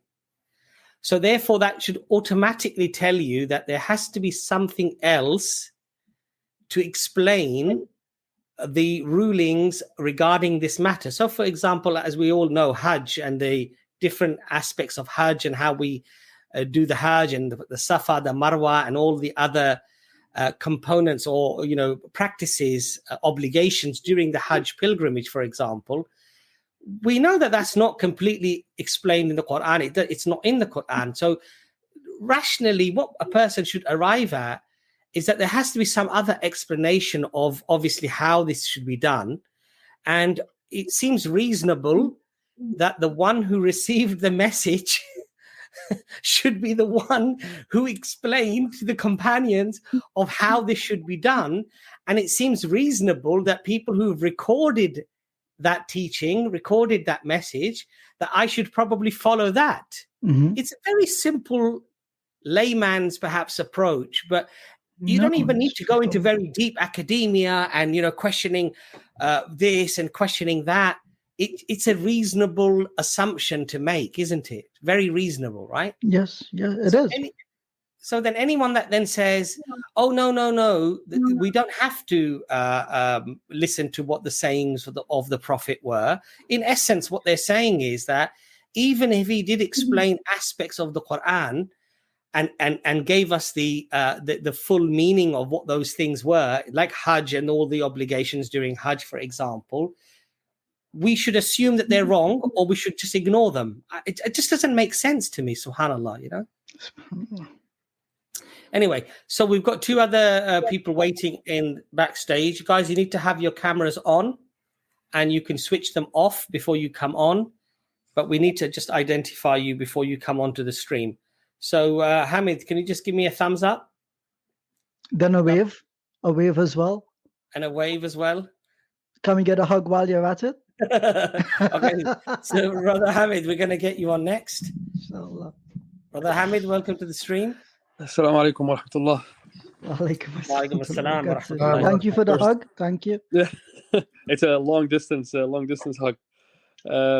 First of all, brothers, I really want to thank EFDawah and all of you for conducting these initiatives. I think it helps us all. My name is Hamid. I'm calling from the Netherlands. Moroccan heritage, born and raised in the Netherlands, and I'm not sure whether this touches on the topic. I sincerely hope so, but it's to do with the fact that as I call it a part-time da'wah man, I'm a married man working hard, trying to get my kids the right message from the deen, etc. I find myself, and I think a lot of Muslims in Amsterdam in particular, but also in the rest of the Netherlands, is you'll find a lot of Christians, specifically Christian people, when discussing, when we're trying to do da'wah, you'll find them, one of their arguments mainly is, I would never exchange Isa for Muhammad, for that barbaric Muhammad, or those type of arguments. It's hard because they're arguments that are not necessarily based on factual evidence. It's based on, most of the time, as we all know, exactly, it's perception, it's media, you name it. But it's like, what are for lack of a better word, techniques or ways that we could sort of bypass that.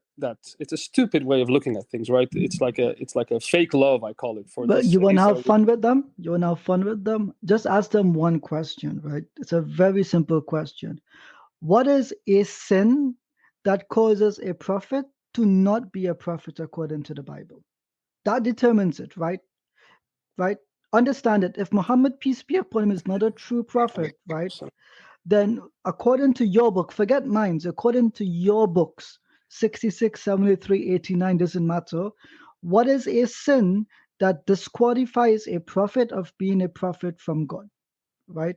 So even if you tell me he did, Muhammad, peace be upon him, did X act or Y act or Z act, does any of those acts prohibit him from being a prophet in your religion? And the answer is no. Anything related to marriage? No. Anything related to war? No. None of that matters. So the reason that they bring these topics up is not to disqualify him as a Rasul, right? But it's just to, what's the word here, insult you or to cause you to become upset or angry. Because ask them the question, like I'm begging you, do me the favor, go to them and ask them plainly, what sin stops him from being a prophet? You can have all the prophets in the Bible. They murdered, they committed genocide, they did filthy acts which we can't mention, and none of that stopped them from being prophets. So let's grant that Na'udzubillah, Rasulullah did these things according to their perception, right? Even by their own standard, he's still a prophet. So now that we've gotten the irrelevant part aside, what is the real reason you reject him? And they will tell you plainly, he didn't say Jesus was a God, or he didn't believe in the crucifixion. That's it. That's it. That's it. Nothing more, nothing less. So just cut them straight to the matter. But they want to bring up sexual things because they're perverts. Right. Half of them. So, Akhi Ilyas, are you? So Ijaz, but if there's an Ilyas here, I would like to meet him, inshallah. So what I'm hearing here is a few things, but what I've taken from my main takeaway from what you just said is that first of all, we know they have a different view of what and what is not a prophet, right? Mm-hmm. There are prerequisites or say requirements for being prophet. So they will have a different view of Nuh alayhi salam, which is portrayed in the I don't know if it's the Old or the New Testament, but anyway, it's portrayed in I think it's the Old Testament. Is portrayed in a way which we would never consider prophet quality prophet, just to say it like that. And I think that's where I'm struggling. And that's coming back to my question is, so we have a view of our prophets. We have a view of how they conducted, how they behaved, what their message was, and that they were, as Aisha radiallahu anha mentioned, a walking Quran, right? We all know that famous hadith. So they don't see it that way. And so it's merely based on, as we say in Dutch, onderbuikgevoel, which means it's a sense of it's more of a feeling, more of a it's not based on factual stuff, which makes it very hard to have that conversation with them, right?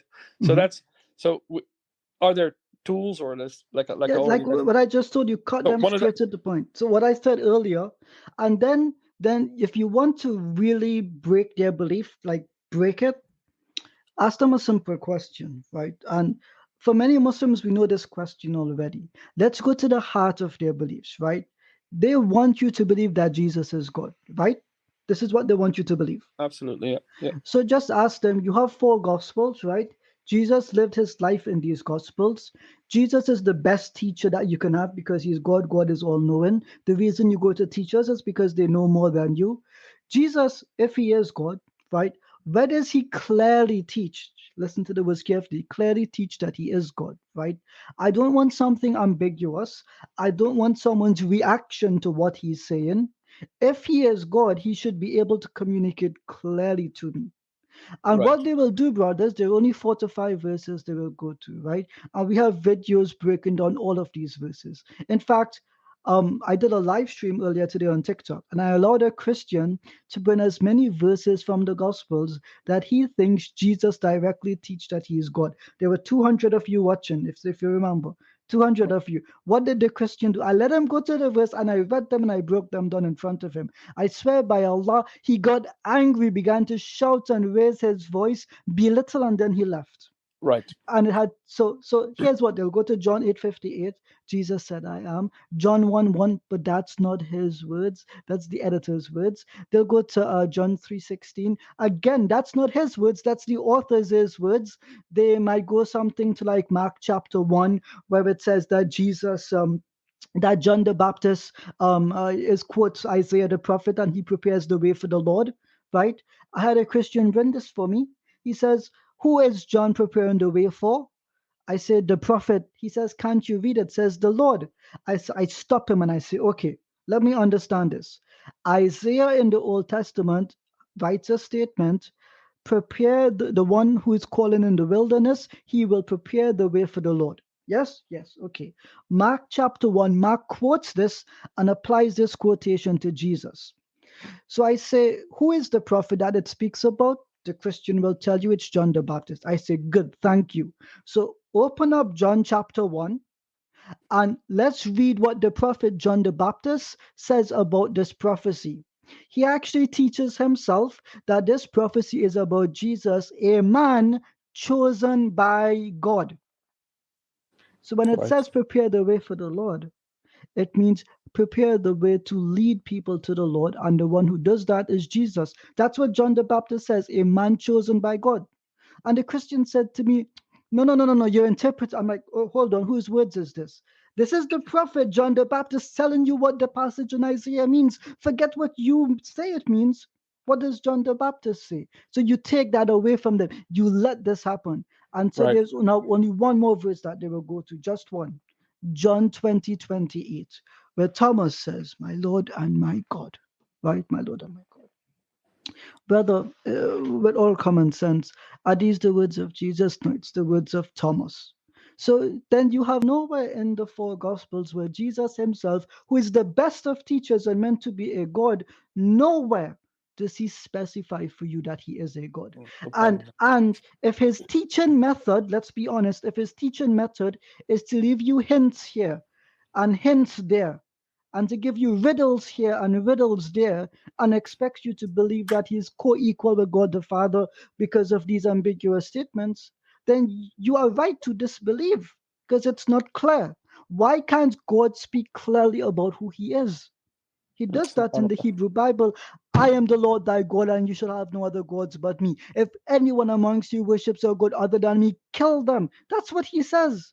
But this Jesus in the Bible, not once will he ever say, I am a jealous God. I am the one true God. He'll never say this. Why?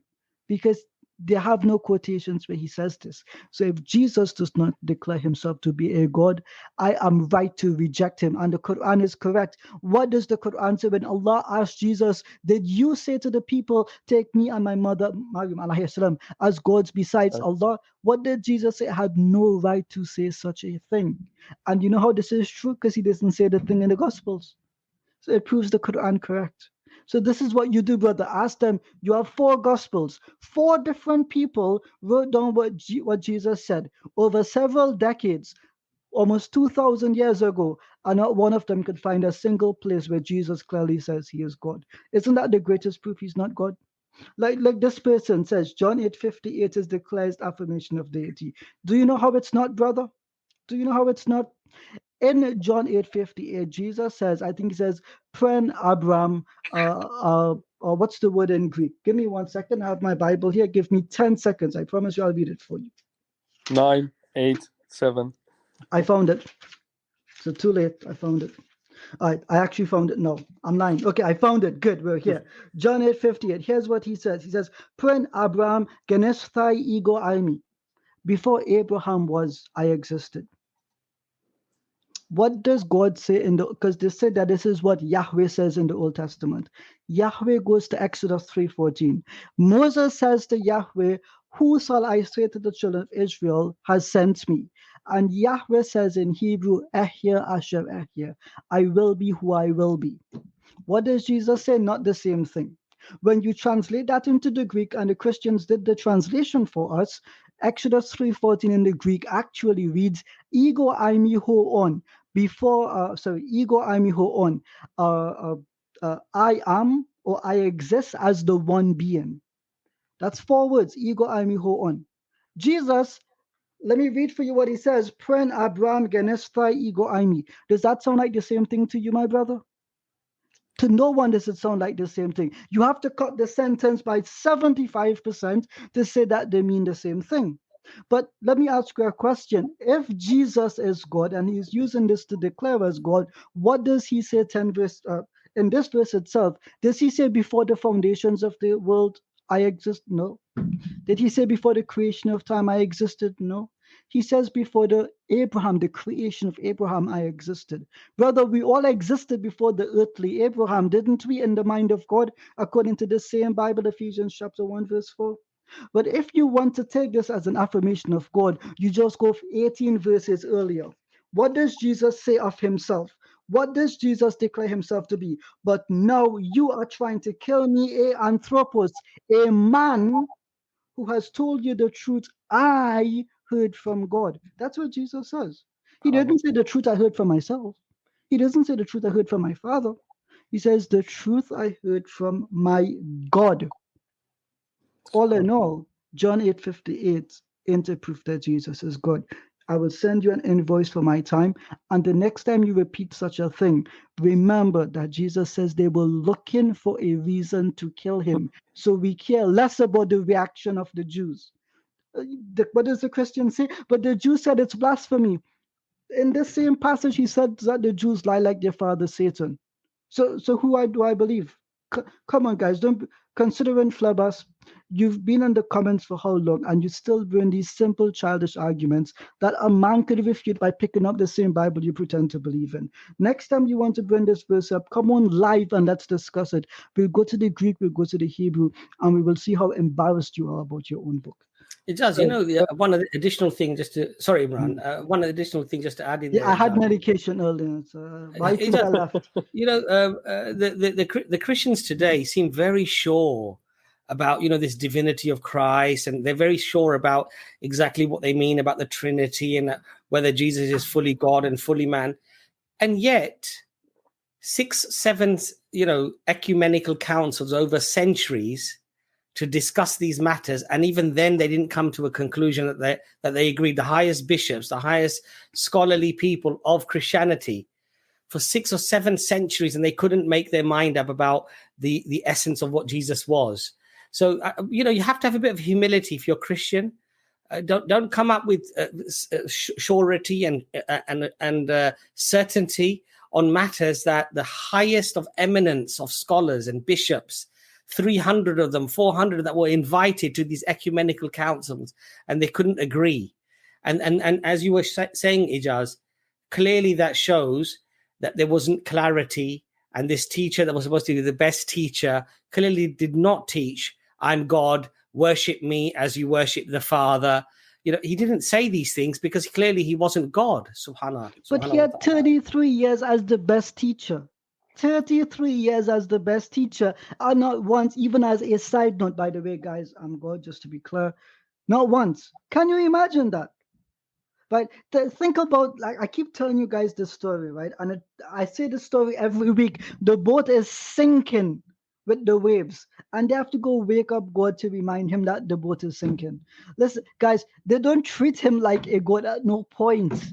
Right? It's like, can you imagine how I would act if Rasulullah sallallahu alaihi wasallam, who is not Allah, if he was in front of me, the respect and dignity I would have. But God is sleeping on a boat that's sinking next to you, and you forget he's all-knowing, you forget he's all-powerful, that he's abandoned you to die, so you wake him up to save his own life and yours. That is the greatest proof that not even the people living at that own time looked at this man and thought he was God. They saw him as a plainly human person who is blessed by God. And we believe the same thing. His maqam is determined by Allah, but he is not Allah. He is Rasulullah, the servant of Allah subhanahu wa ta'ala. That's it. Is there still some room for one question from my end? Brother Hamid, I'd just like Dr. Imran to add anything to that and give Imran Ijaz a chance to have some cold water or ice or something, just to cool him down. Dr. Imran, do you want to add anything to that at all? I'll just summarize really. So what brother and I use a similar approach when I'm asked these questions. So these questions are usually emotive questions. They're designed to trigger your emotions, and they're put forward in an emotive way. And it's usually like, they'll say something derogatory about the Prophet, peace be upon him, usually referring to either his marriages or his wars or something like this. Right, absolutely. And then the approach is to really don't get drawn into the emotion.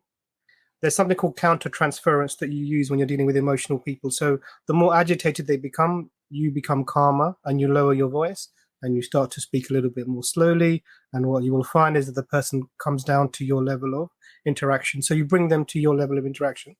But then you establish the principle. So you say, okay, is the principle that you're following that if a person is involved in warfare, that they are not a prophet? Or is the principle that you are holding that if you have multiple marriages, that you're not a prophet?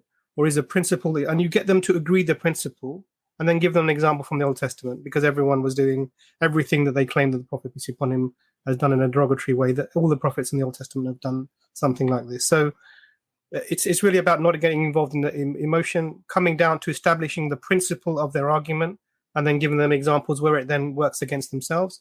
And what they will do is they'll withdraw their complaint, and then you can get to the nitty-gritty, like Brother Ijaz, when he explained about talking about divinity, and there are other things you can talk about as well, inshallah. So Jazakallah khair, brother, for your question, inshallah. Hamid, you can ask another question, inshallah. Barakallahu feekum. My question is around, I'm sure this has been a topic that's been occurred very often, but oftentimes I find myself throughout the years, dealing with doubts. Now, I must say, not only EFDawah, but a lot of people that are dealing with da'wah and even the ulama, etc., have been able to help myself, but also people around me that I know of, with some doubts around the existence of Allah subhanahu wa ta'ala, and the doubts that you get whispered in your mind. But a situation becomes different when your 9-year-old daughter comes to you and says, Abi, I find myself sometimes doubting whether there is an Allah, yes or no. When you're old, you have the munition, you have the let's say you can look for the right literature, you can look for the right ahadith, and I found some ahadith that were really soothing my heart when it come, or let's say making it very easy for me to accept and embrace Allah subhanahu wa ta'ala as an existing Allah subhanahu wa ta'ala. So which makes it easy for me. But how do you deal with it when a 9-year-old kid comes to you and asks you that question? I mean, you could deconstruct a hadith and try to explain to her that in a way that would give her a bit more peace of mind. But maybe you can advise on this matter if that's possible. Alhamdulillah, brother, may Allah make it easy for you. Brother Abbas, you wanted to? No, I wanted you to answer. So to be honest with you, bro, I've been in a similar position. I'm probably younger than 7. I have. And one of the things that I try and do, it's not really, we should, if we understand something, we should be able to explain it in a simple way. And if we find that we're not able to explain something in a simple way, then probably we don't understand it very well.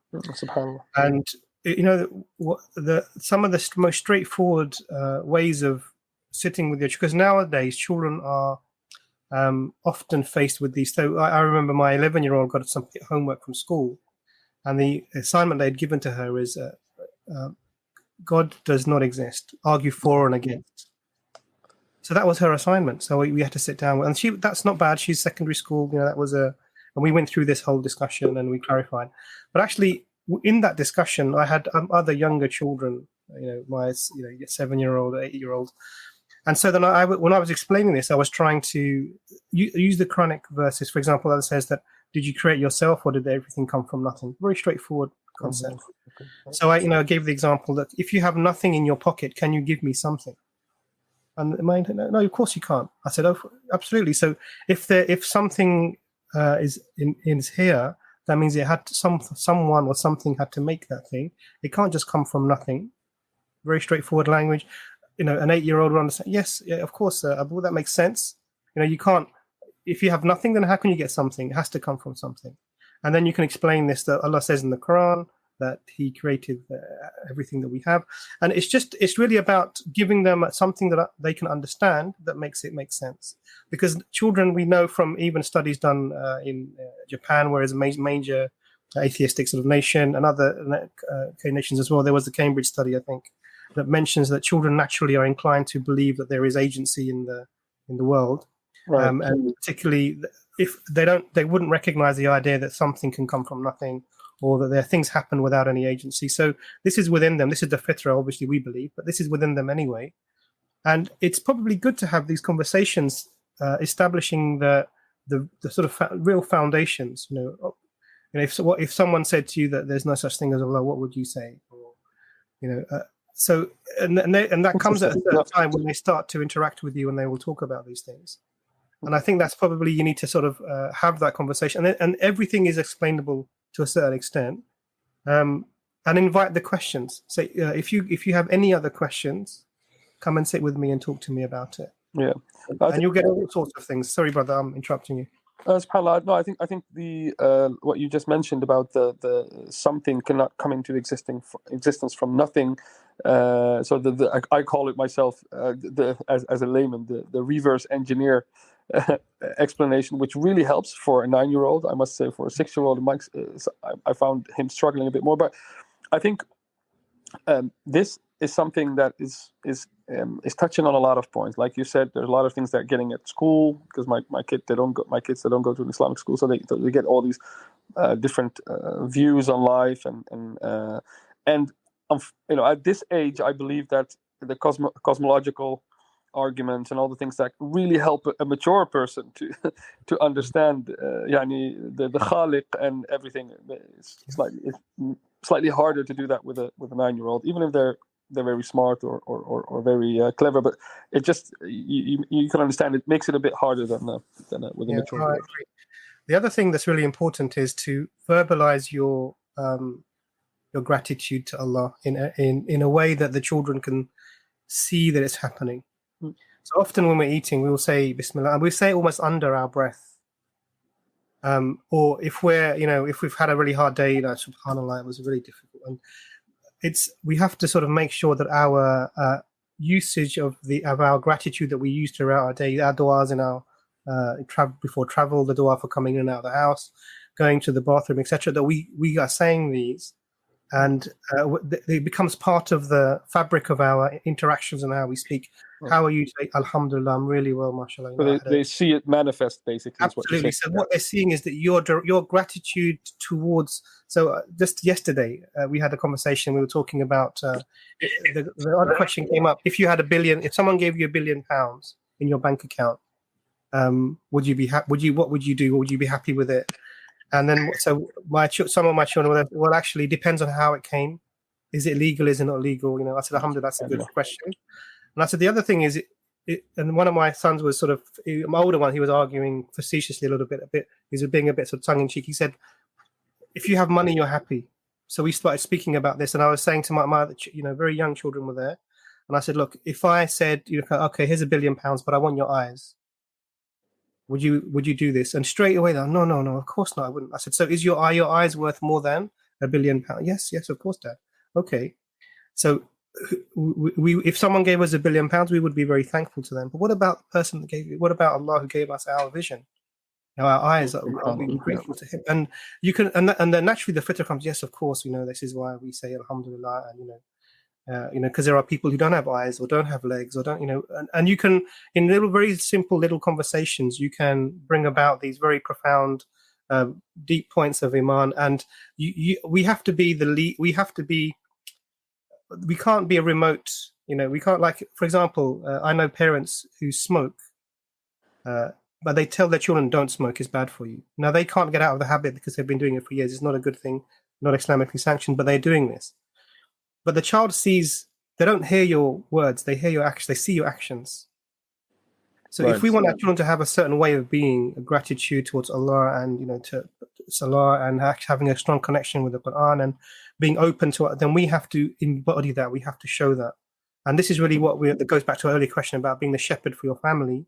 Right. Unless you demonstrate it, you're demonstrating the opposite.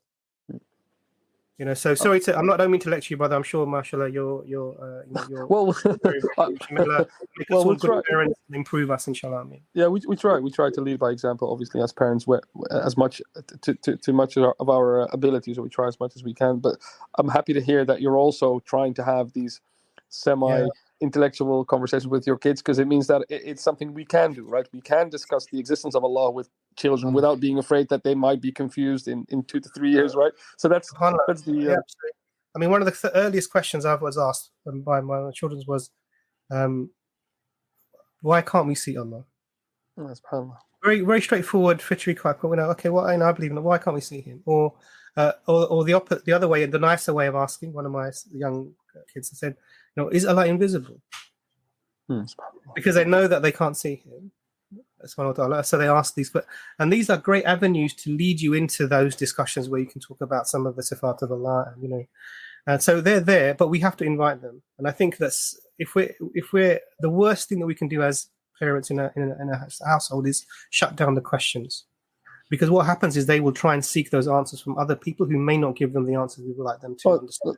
SubhanAllah, Dr. Imran, I think the innate disposition, if you look at Musa alayhi salam, who had this urge that he wanted to see Allah, that immediately comes into my mind. Like it's almost like this a naive theologian as a kid that's trying to understand things, right? SubhanAllah. Jazakallah khair for your question, brother. Very, very important questions. I appreciate them much. And Brother Hamid, just one very quickly thing to add to that is that I think often, a lot of parents, they try to lecture their children. Right.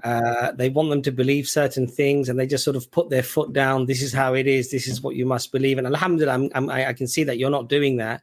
But this is just a word of advice to our parents that, children are inquisitive. They will ask questions. Right. And often the best answer is the answer that they come up with themselves.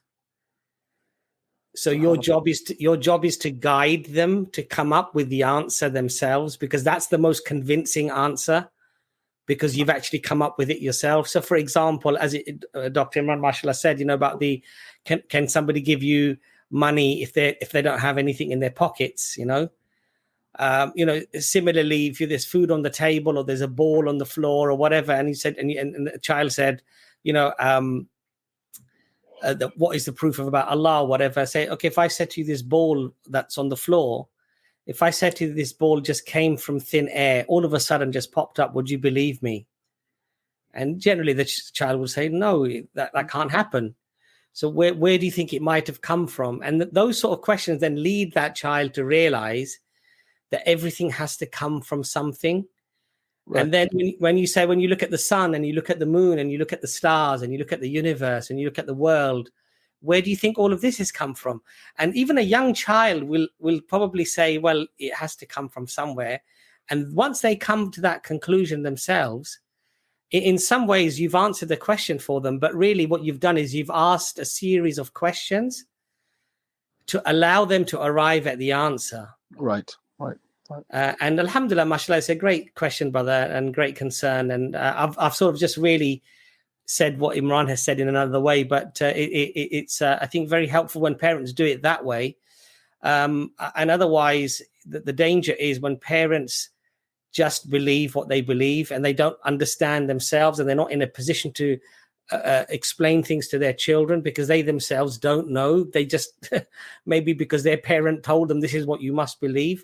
That then becomes very problematic, especially in Western societies when children are constantly going to be challenged for their beliefs. Absolutely. And they're going to be scrutinized for their beliefs. This is a very, very different environment. This is a very different playing field. This is not a level playing field. And unless we empower our children with knowledge and with hikmah and ability to be able to navigate these things, we're sort of just in a society where we're going to see this phenomena of more and more children leaving Islam. By the time they get to high school, they've already left Islam secretly. They don't really believe in it anymore because of these issues, But Jazakallah khair, Brother Hamid, for coming on. Well, thank you all. Jazakumullah khairan, and take care. Keep up the good work. Jazakumullah. Jaz, do you want to add anything at all in there? Or? No. I just want to ask Dr. Imran a question because, to be honest, the questions that your children are posing are quite intelligent.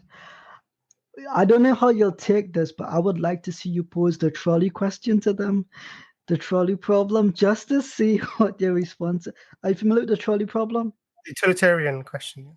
Yeah, we've discussed this already. What? No way. Can you tell us what was the conclusion of this? I would love to hear. So it's very interesting because almost automatically the children. So do you want to lay out the trolley question for the? Yeah.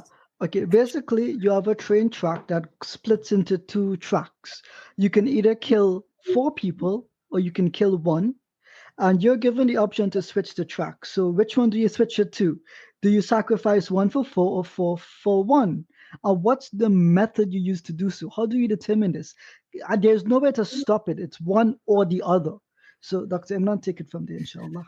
So it's interesting when you discuss this because they automatically rebel against being put in that position. Yes. Of having to choose. False dichotomy. Absolutely. So the very young ones will say, I will, can I? They will suggest alternatives. They'll say, look, can I save them both? Can I? Or they'll say, like, I'll be a superhero and I'll change the track to less than 1. And, they'll make these scenarios where, and so I see them rebelling. But then if you try and force them, and they say that they don't like the answer, but they say the lesser of the 2 would be 2. So this is what some of the older ones will say. But then I reinforce it's the false dichotomy, and what we would say is that either of those choices would be bad because in our tradition, the killing of one person is like you killed all of humanity. But that's a really great question because then you can go into this whole idea of the way that the people try and work out what's right and wrong in the society that we're in is minimum harm and maximum pleasure. Yeah. And is that a good way to do things? Sometimes there might be something that you'll enjoy, but actually it's bad for you and you have to abstain from that. But what you see automatically, particularly from the younger, they don't like this question. They say, no, can I have another choice? And that's really what you want to encourage. You don't want to allow the kids to be in a position where they conform to choices that society gives them, but actually bring our own perspective. Actually, my view is this. So Alhamdulillah, it has like fiqh implications as well, because sometimes when there's a major sin, but you can choose the lesser side of that sin, some people forget it's still a sin. You still have to repent for it. Right? And so even like me, when I have to take, I don't have an option other than for sitting couplets, the poor scene, right? Even though I don't have a choice and I know that it may be permissible in my case, although it is, right? I still make tawbah for it because I just touching it, I wash my hands after, or you have such love and respect for Allah subhanahu wa ta'ala, even though you have a certain leeway, you still want to constantly turn in repentance to Him. So I've always found the trolley problem interesting. And when you do it in a class that's mixed with Muslim children and non-Muslim children, you really begin to see the disparity, and I don't mean to mean like disparaging here, in values that the parents are reinforcing. It's usually the Muslim children that try to find a way around it. And what I find with the non-Muslim children, and this could just be my own personal experience, is the girls among them who have more empathy, and the boys are like, 4-1, which one will be cooler, right? It's a different mindset. But children are so innocent, mashallah.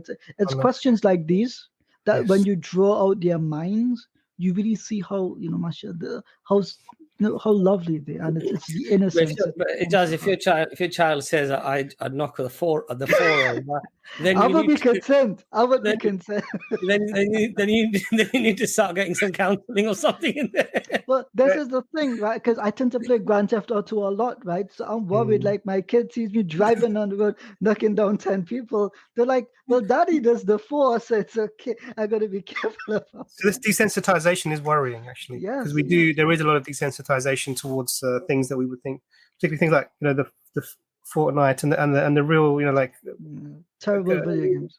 These things that make you really, because they've done studies on children, their heart rates, their sort of, the adrenaline, the breathing rates, hormone stress levels, testosterone, adrenaline, etc. throughout playing a game, and they go through the same physical feelings that a person in that real world scenario would feel. Real world theater, war theater is going through. They have the same internal feelings that are going there, and imagine that can lead to post-traumatic stress for those soldiers. Yeah, it does.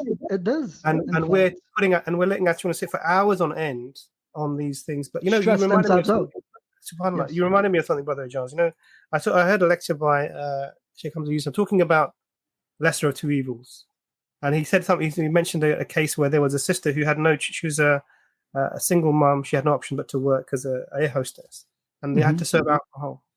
So her there was no way for her to be out of this, otherwise she'd be out of work. She was trying to seek other, but her way of trying to lessen her difficulty was she would give this with her left hand. Subhanallah. And that was the furthest she could go away from offering. And it just shows you that people are in difficult situations, and may Allah make it easy for the brothers and sisters all around the world who are struggling with their the positions they might be in, and may Allah make us good parents and guide us to forgive us for our shortcomings. Amen. So we've got some of you still waiting backstage, but you need to have your cameras on. And guys, we're not going to be able to get everybody on. So if you're going to want to come on, just be quick because the show is nearly over. Amir, you need to have your camera on so we can see you. And then once we can identify you, just give us a wave, Amir. And a thumbs up. A thumbs up. With the other hand. There we go. I caught him off guard. There we go. Okay, Amir. So you can leave your camera on or you can switch it off, whatever you're comfortable with. But you'll be our next guest. Yeah, this is something that Brother Mukit mentioned as well, right? Oftentimes, the way that modern warfare is treated between states, we often find it's okay if we sanction a country and the population starves, that's a means to a political ends, a change in government. How you can sleep at night knowing that you've elected people that are willing to allow children to starve to death? There's a book, Wages of Rebellion by Chris Hedges, and he mentions a story of during Bill Clinton's presidency, where there was the option to target what they considered to be a chemical factory in then Sudan, and they bombed the factory, and it turned out to be a pharmaceutical factory for medicine, and I think it was in the tens, if not hundreds of thousands of people that died because of that. He was later asked what he felt about that, and he didn't care. That was a distraction from his affair, I think. If I remember. Yes. And that's what so he did this to sort of announce it, so it would distract the news from his own. SubhanAllah, this is terrifying. Terrifying. Yeah, absolutely. But this just goes to show that you can sacrifice things for distraction in this life, but when you stand before Allah, you can't beguile him, you can't deceive him. He knows. You can't run then.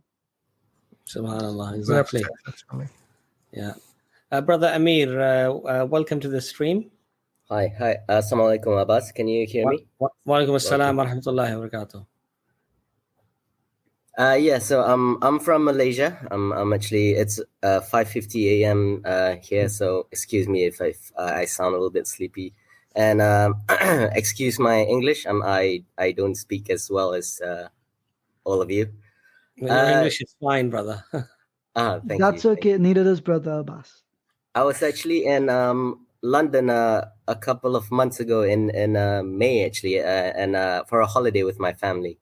And I went to I watch your channel a lot on YouTube. So I was actually looking for you at Speaker's Corner. But I think on that day you weren't there, or maybe you were there a little bit later. But yeah, anyway, just coming from I don't give da'wah, so I'm not as learned as any of you in Islam, although I am a practicing Muslim. So I just want to know, I just want to ask for kind advice from you.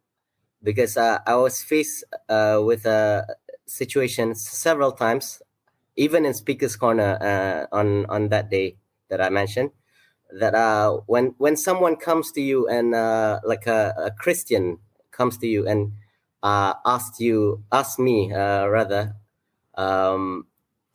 question which he opens up the Quran and gives a specific verse and ask me something about the verse, and I don't really know the answer to it. And given that kind of situation, I don't want to misrepresent Islam. So I don't know what's given that situation. What's the advice that you can give me? What kind of response shall I give to them? Sorry if this is a unintellectual question. No, it's a good question. What's the ayah, brother?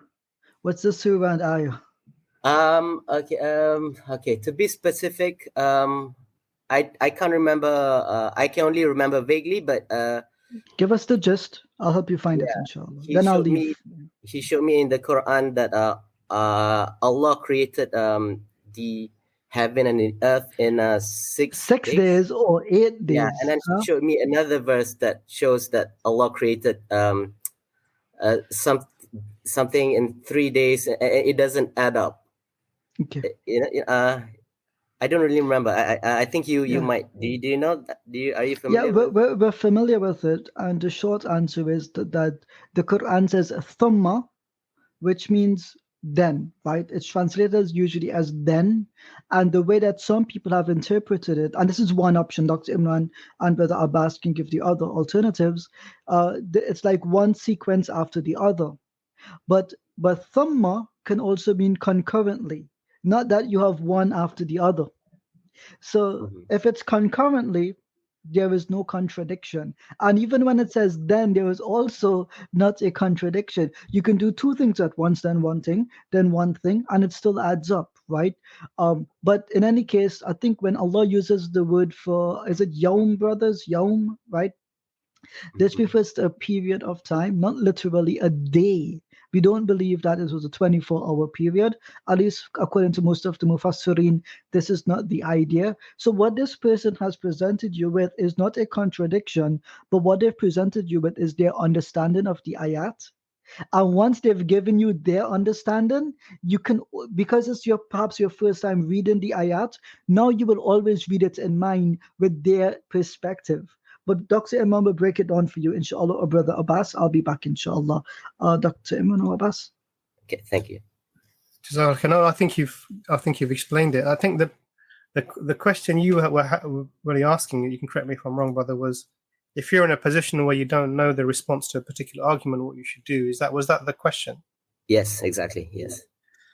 So I think that there's a couple of things that so it's a really good question, because often that can happen where if you're particularly if you're not used to the dawah, you're not doing dawah with other people of other faiths often, because you said you don't do dawah. The way you carry yourself and interact with non-Muslims around whenever you're interacting with them, wherever you're traveling, etc., around the world, that itself is a dawah, form of dawah. So your character, your conduct, you're showing people what a Muslim can be like, your politeness, your honesty, your trustworthiness.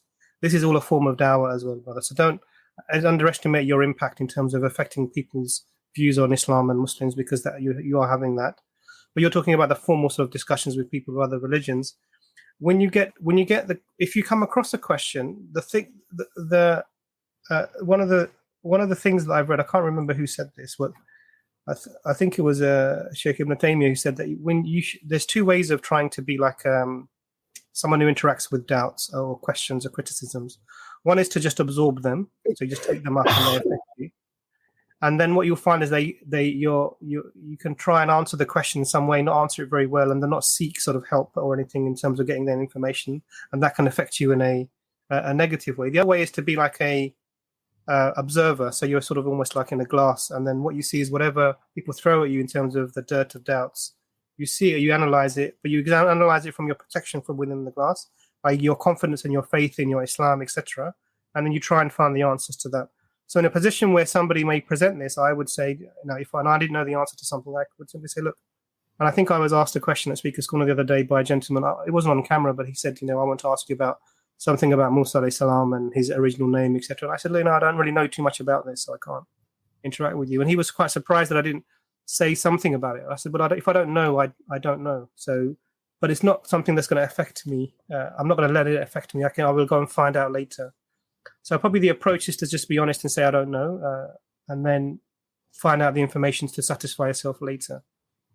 If you're with a group of people and that you feel other Muslims might be affected, then it's probably good to get someone to try and interact with that person for their sake, or at least provide some sort of reassurance to them, people, that this is not a very good argument or something like this, because you don't want to leave other people with doubts around you. If that makes sense, for example. Yes, that makes perfect sense. Actually, I wanted to actually what it just told me was what I was expecting. Expecting. I mean, I sort of heard about the Sorry. Because I watched Ali Dawah responded to that exact question, but I wasn't sure how to express myself, so I didn't want to, because I didn't want to give the wrong message of Islam, so I didn't dare to actually tell it. So that's entirely of you, brother, because it shows that you're sincere, and also that your fear in terms of how will I speak in front of Allah is more important than the fear of the people and answering their vague questions at this time. So, may Allah reward you, may Allah keep you strong in the deen, inshallah, and may Allah increase you, brother, in everything that you. Thank you, Dr. Imran. You know, brother Amir, even the early days of Speaker's Corner, I used to get questions asked, and I didn't know the answer to them. And I used to say, look, I haven't studied that, but I'll definitely study it and I'll get back to you. And then I would talk to Dr. Imran, then I would talk to Mansoor, I would talk to Hashim, I would, I would talk to whoever I had, opportunity to speak to. And that becomes a great learning curve. So the beautiful thing about Islam is that, alhamdulillah, we do have answers to all of these contentions. And these are not new questions. These are questions that have appeared over and over and over and over again. They're just repetitive. They really are. And when you've been at Speaker's Corner or you're doing dawah with non-Muslims for a period of time, what you will find is like literally there'll be 30 or 40 different questions that will just constantly repeat themselves over and over again. And you just think to yourself that, this is all they have. And the worrying thing, brother Amir, is that the dishonesty of many of these people is that even when you answer the question and you give them the references, they actually simply ignore everything and they ask the same question to other people, hoping that they don't know, that they haven't heard this. So, for example, the word Ijaz mentioned there, thumma, as he said, concurrently or simultaneously, can be happening at the same time. This is about grammar. It's not about, subhanAllah, the Quran getting something wrong or contradiction in the Quran. It's about not understanding the grammar. But even when you explain it to them and they're aware of the arguments, that defeat their claim or whatever it is, but they will just ignore it and they will go and they will talk to other people, hoping that they don't know about these things. And alhamdulillah, what that shows us as Muslims is that, number one, Islam is, alhamdulillah, Allah has made it strong, and Allah has made all those answers available to us to strengthen our iman as well. But it also shows the fact that the people who disbelieve often, they don't disbelieve because of intellectual reasons or academic reasons or reasons through lack of maybe knowledge or whatever. Many of them disbelieve because inside they don't want to accept the message, and all they can do is provide falsehood or confusion, try to make confusion, especially with those who don't have knowledge. And really, that's all they have, subhanAllah. Okay. Thank you, Brother Abbas. Thank you, Brother Amir. Jazakallah khair for coming on. Brother, may Allah reward you for everything you're doing. Assalamu alaikum wa rahmatullah. Alhamdulillah. So, alhamdulillah, we've good timing, mashallah. Yeah, alhamdulillah, we've come to the end of the stream, nearly 3 hours, alhamdulillah. So, alhamdulillah, interesting stream, mashallah. What would you say, Imran, just quickly, was perhaps one of the best questions? I thought it was very, very, very good questions when it came to our children, really, and how we should really try to establish the deen in our homes, and our own knowledge of Islam should be at least at a level where we can hopefully nurture our children as well to be able to navigate. I think sometimes a lot of parents, that perhaps they don't realize, they don't appreciate, or they maybe don't think about, is that really navigating with Islam through a Western society is not easy, actually. It is very, very difficult for our youngsters, for our children. You're so right, subhanAllah. And what you wish is that you could just take all of your experience and just put it into your children. Yeah. So they would be protected from all of the pitfalls and things that you went through yourself. And that's not how human beings learn. That's not how we wish that you see other people's difficulties and you learn from other people's lessons. But sometimes you need to have your own lessons for you to really get the message. So it's almost inevitable that at some stage the children are going to have some difficulty. The youngsters will have some difficulty. And what we have to try and do as parents, and even as a society, so even other people's, your nieces, nephews, other people's children that you interact with, is we want to make those interactions positive and give these people a good understanding of their own personal sort of identity, make them strong in their faith, and also answer the questions that they might be facing. Arm them with the way to respond, the way to discuss, and the things that are being raised, discuss that with them, and so that when they do come across these things, they have a way of navigating them. Just like we tell children not to, avoid strangers, or we warn them of the physical dangers, but also we need to warn them and arm them against the spiritual dangers as well. Inshallah. Inshallah. And I found that really a positive part of the stream today, in that people were concerned and asking. May I reward the brothers and sisters for all of the efforts that they're making with themselves and with their children, and protect all the children around the world, because everyone is born upon the fitrah, and may Allah guide everyone and keep them strong in their iman, and give them health and wealth. Ameen. Alhamdulillah, alhamdulillah. And I think one of the things, brothers and sisters, for us to all consider is that many of our parents, especially that came to the West, they came because of opportunities, because obviously often our countries, our parents' countries were, in quite dire circumstances and situations, especially after, colonial, expedition and sort of taking over of those lands, that did result in a lot of economic issues and a lot of problems. So obviously the parents often came to societies where they felt that they had greater opportunities, and often the position was that they wanted to just earn some money, and they wanted to hopefully go back, and they wanted to sort of establish themselves in a much more economically beneficial way when they went back. Obviously, then most of them got married, they had children. And then, parents thought, well, the education is better, my child will have more opportunities here. And so they stayed. And many of us are staying in these countries because this is our home. Obviously, we love our home, we love the country that we're in, and there's nothing wrong with that. And of course, many of us have had children as well. And the reason why we've stayed is because we want our children to have stability, we want them to have good education, we want them to have opportunities. But one thing that I suppose we all need to reflect upon is that the greatest opportunity and the greatest privilege and the greatest wealth that your child can ever have is Islam. And so if we lose that, then really what we've substituted is something that is a diamond, and we've substituted it for something that is manure, which is filth. Really, that and even that disparity doesn't explain the disparity of what losing your iman actually is.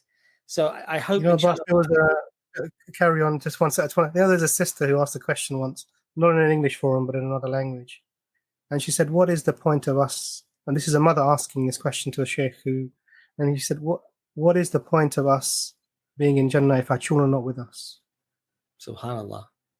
And that was just a really deep. And her worry was the children are, they're being affected by the fitna within the societies, and we need to help them. And very profound question. And your what you were saying just reminded me of that. No, so it's really is a big responsibility and duty, brother. Yeah, it is. It really is. And I think, the fact that when a child comes home and he asks a basic question about Islam, and you don't know, we need to feel embarrassed about that. And what we need to do is we need to go away. We need to start learning for ourselves as well, to strengthen our own iman.